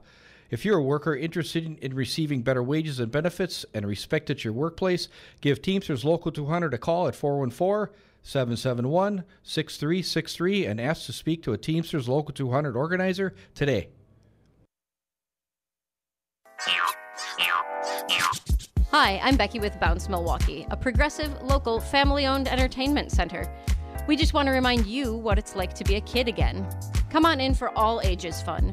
Bounce in our giant inflatables, race up the rock wall, dominate your friends in laser tag, or just relax in our bar or our massage chairs. Open 6 days a week with extended adult-only weekend hours. Find us at bouncemilwaukee.com. On marijuana, unfortunately, as a public health issue and a public safety issue, I've opposed that. Dr. Sanjay Gupta, how can medical marijuana help those addicted to opioids? There's three big things. There's clear consensus now that cannabis can treat pain. That is not an opinion. That is a consensus conclusion by big scientific bodies like the National Academy of Science. We also know that it can help treat the withdrawal symptoms of opioids. People, they don't want to be on anymore. They want to quit, but they develop the terrible withdrawal symptoms. And now we have evidence that it can actually help heal the part of the brain that is diseased in someone who's an opioid addict. If you had to start from scratch and design a substance to help lead us out of the opioid epidemic, like in a lab, it would probably look very much like cannabis. Call Governor Scott Walker at 608-266-1212. Tell him good people do smoke marijuana. This message was paid for by the People for People Corporation. Donate online at p4ppc.org, p4ppc.org. Whoa. The moment my son saw a redwood tree. It's huge! Is the moment I knew that for him, You can't even see the top of that thing. even the sky has no limit. There are some moments only the forest can inspire. Find yours at discovertheforest.org. Learn about forests near you and discover cool things to do when you go. Your moment is out there. Find it at discovertheforest.org. Brought to you by the U.S. Forest Service and the Ad Council. The Devil's Advocates. Tom Perez, chair of the Democratic National Committee. Scott Walker went on something of a Twitter storm, very Trumpian. What do you think this foretells for Scott Walker's future as the governor of the state of Wisconsin? Wisconsinites have woken up. He talked about we need an optimistic message. How can you make people feel optimistic when you take away their health care? How can you make people optimistic when you take away the right to bargain? How can you make people feel optimistic when you're gerrymandering the heck out of districts? Radio for the 99%. The Devil's Advocates, so relevant they have 1 foot in tomorrow. And we are back. Thank you for listening to the Devil's Advocates radio show on Wisconsin's Resistance Radio Network. Last segment of the day, so if you've got something to say, the party line is open, 844-967-2789. You know, I thought Tucson Joe was talking about Tom Perez. Just heard the little promo for Perez. Perez, after claiming he would not endorse in the primaries, endorsed Cuomo in New York. Uh-huh. Same old, same old. But he endorsed Cuomo, who's the establishment centrist type, over Cynthia Nixon, the actress, and seemingly much more left than Cuomo. It doesn't matter who's left of whom. He shouldn't have endorsed. Anyways, it's an election year, Tom. How do we know? Because suddenly Brad Schimmel cares about testing rape kits. Oh, here we go. According to the Associated Press, Republican Attorney General Brad Schimmel says the State Department of Justice has now sent all untested sexual assault evidence kits to private laboratories for analysis. Schimmel made the announcement Tuesday, countering criticism that the DOJ is moving too slowly to finish testing. The Attorney General began a project in 2016 to test thousands of sexual assault kits sitting on police department and hospital shelves. The DOJ has identified 6,800 untested kits and is working to test 4,100 of them. The agency chose not to test kits in cases where the victim wouldn't consent to analysis. There had already been a conviction in the case. Who cares if it's a wrongful conviction, Dom? According to the DOJ website, testing had been completed on 1,700 kits as of May 4th. about 60 kits had yielded DNA hits in the FBI database. That means perpetrators. So suddenly, Schimmel in an election year is getting around to testing the other 3/4 of the untested kits. So what, 60 out of 1,724?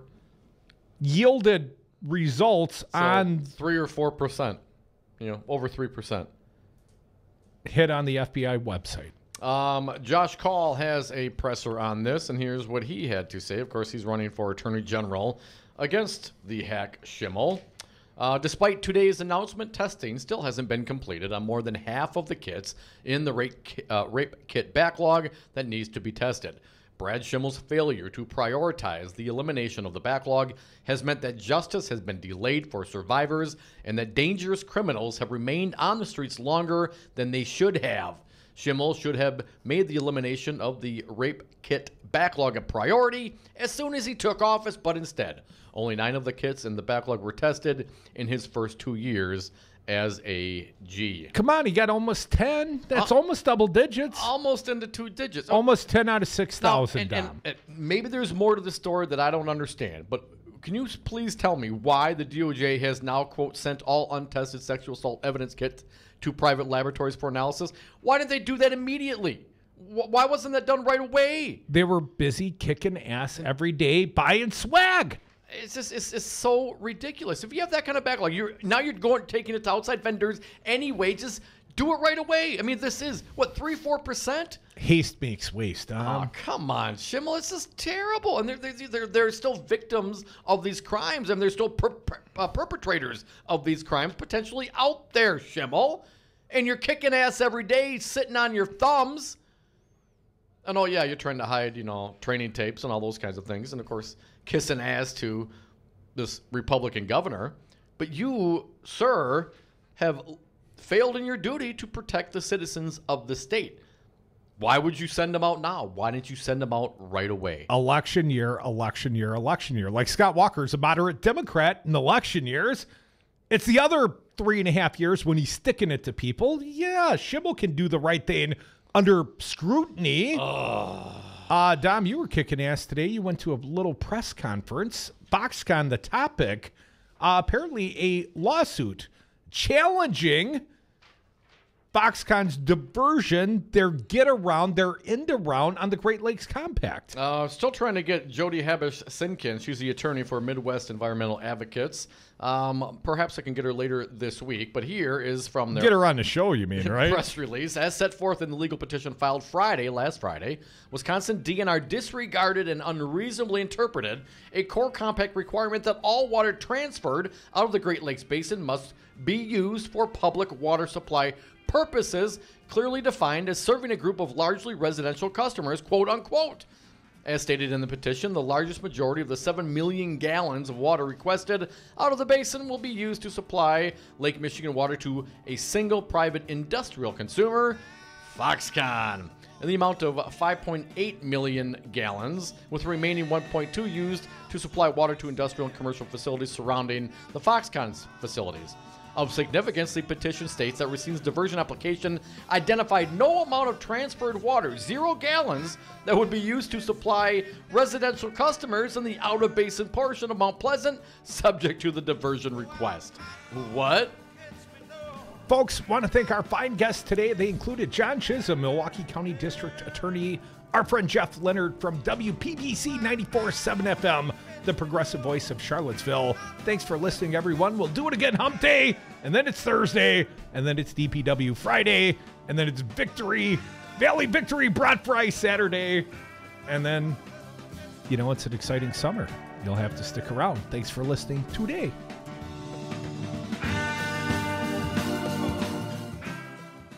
Good work. Sleep well. I most likely kill you in the morning. I'm gonna go home and sleep with my wife. In this hot real estate market, don't pay 5 or 6% commission. With Homeowners Concept Realtors, you pay no more than 3.9% for full service. Homeowners Concept Realtors sell many more homes per year than the average agent. That's experience.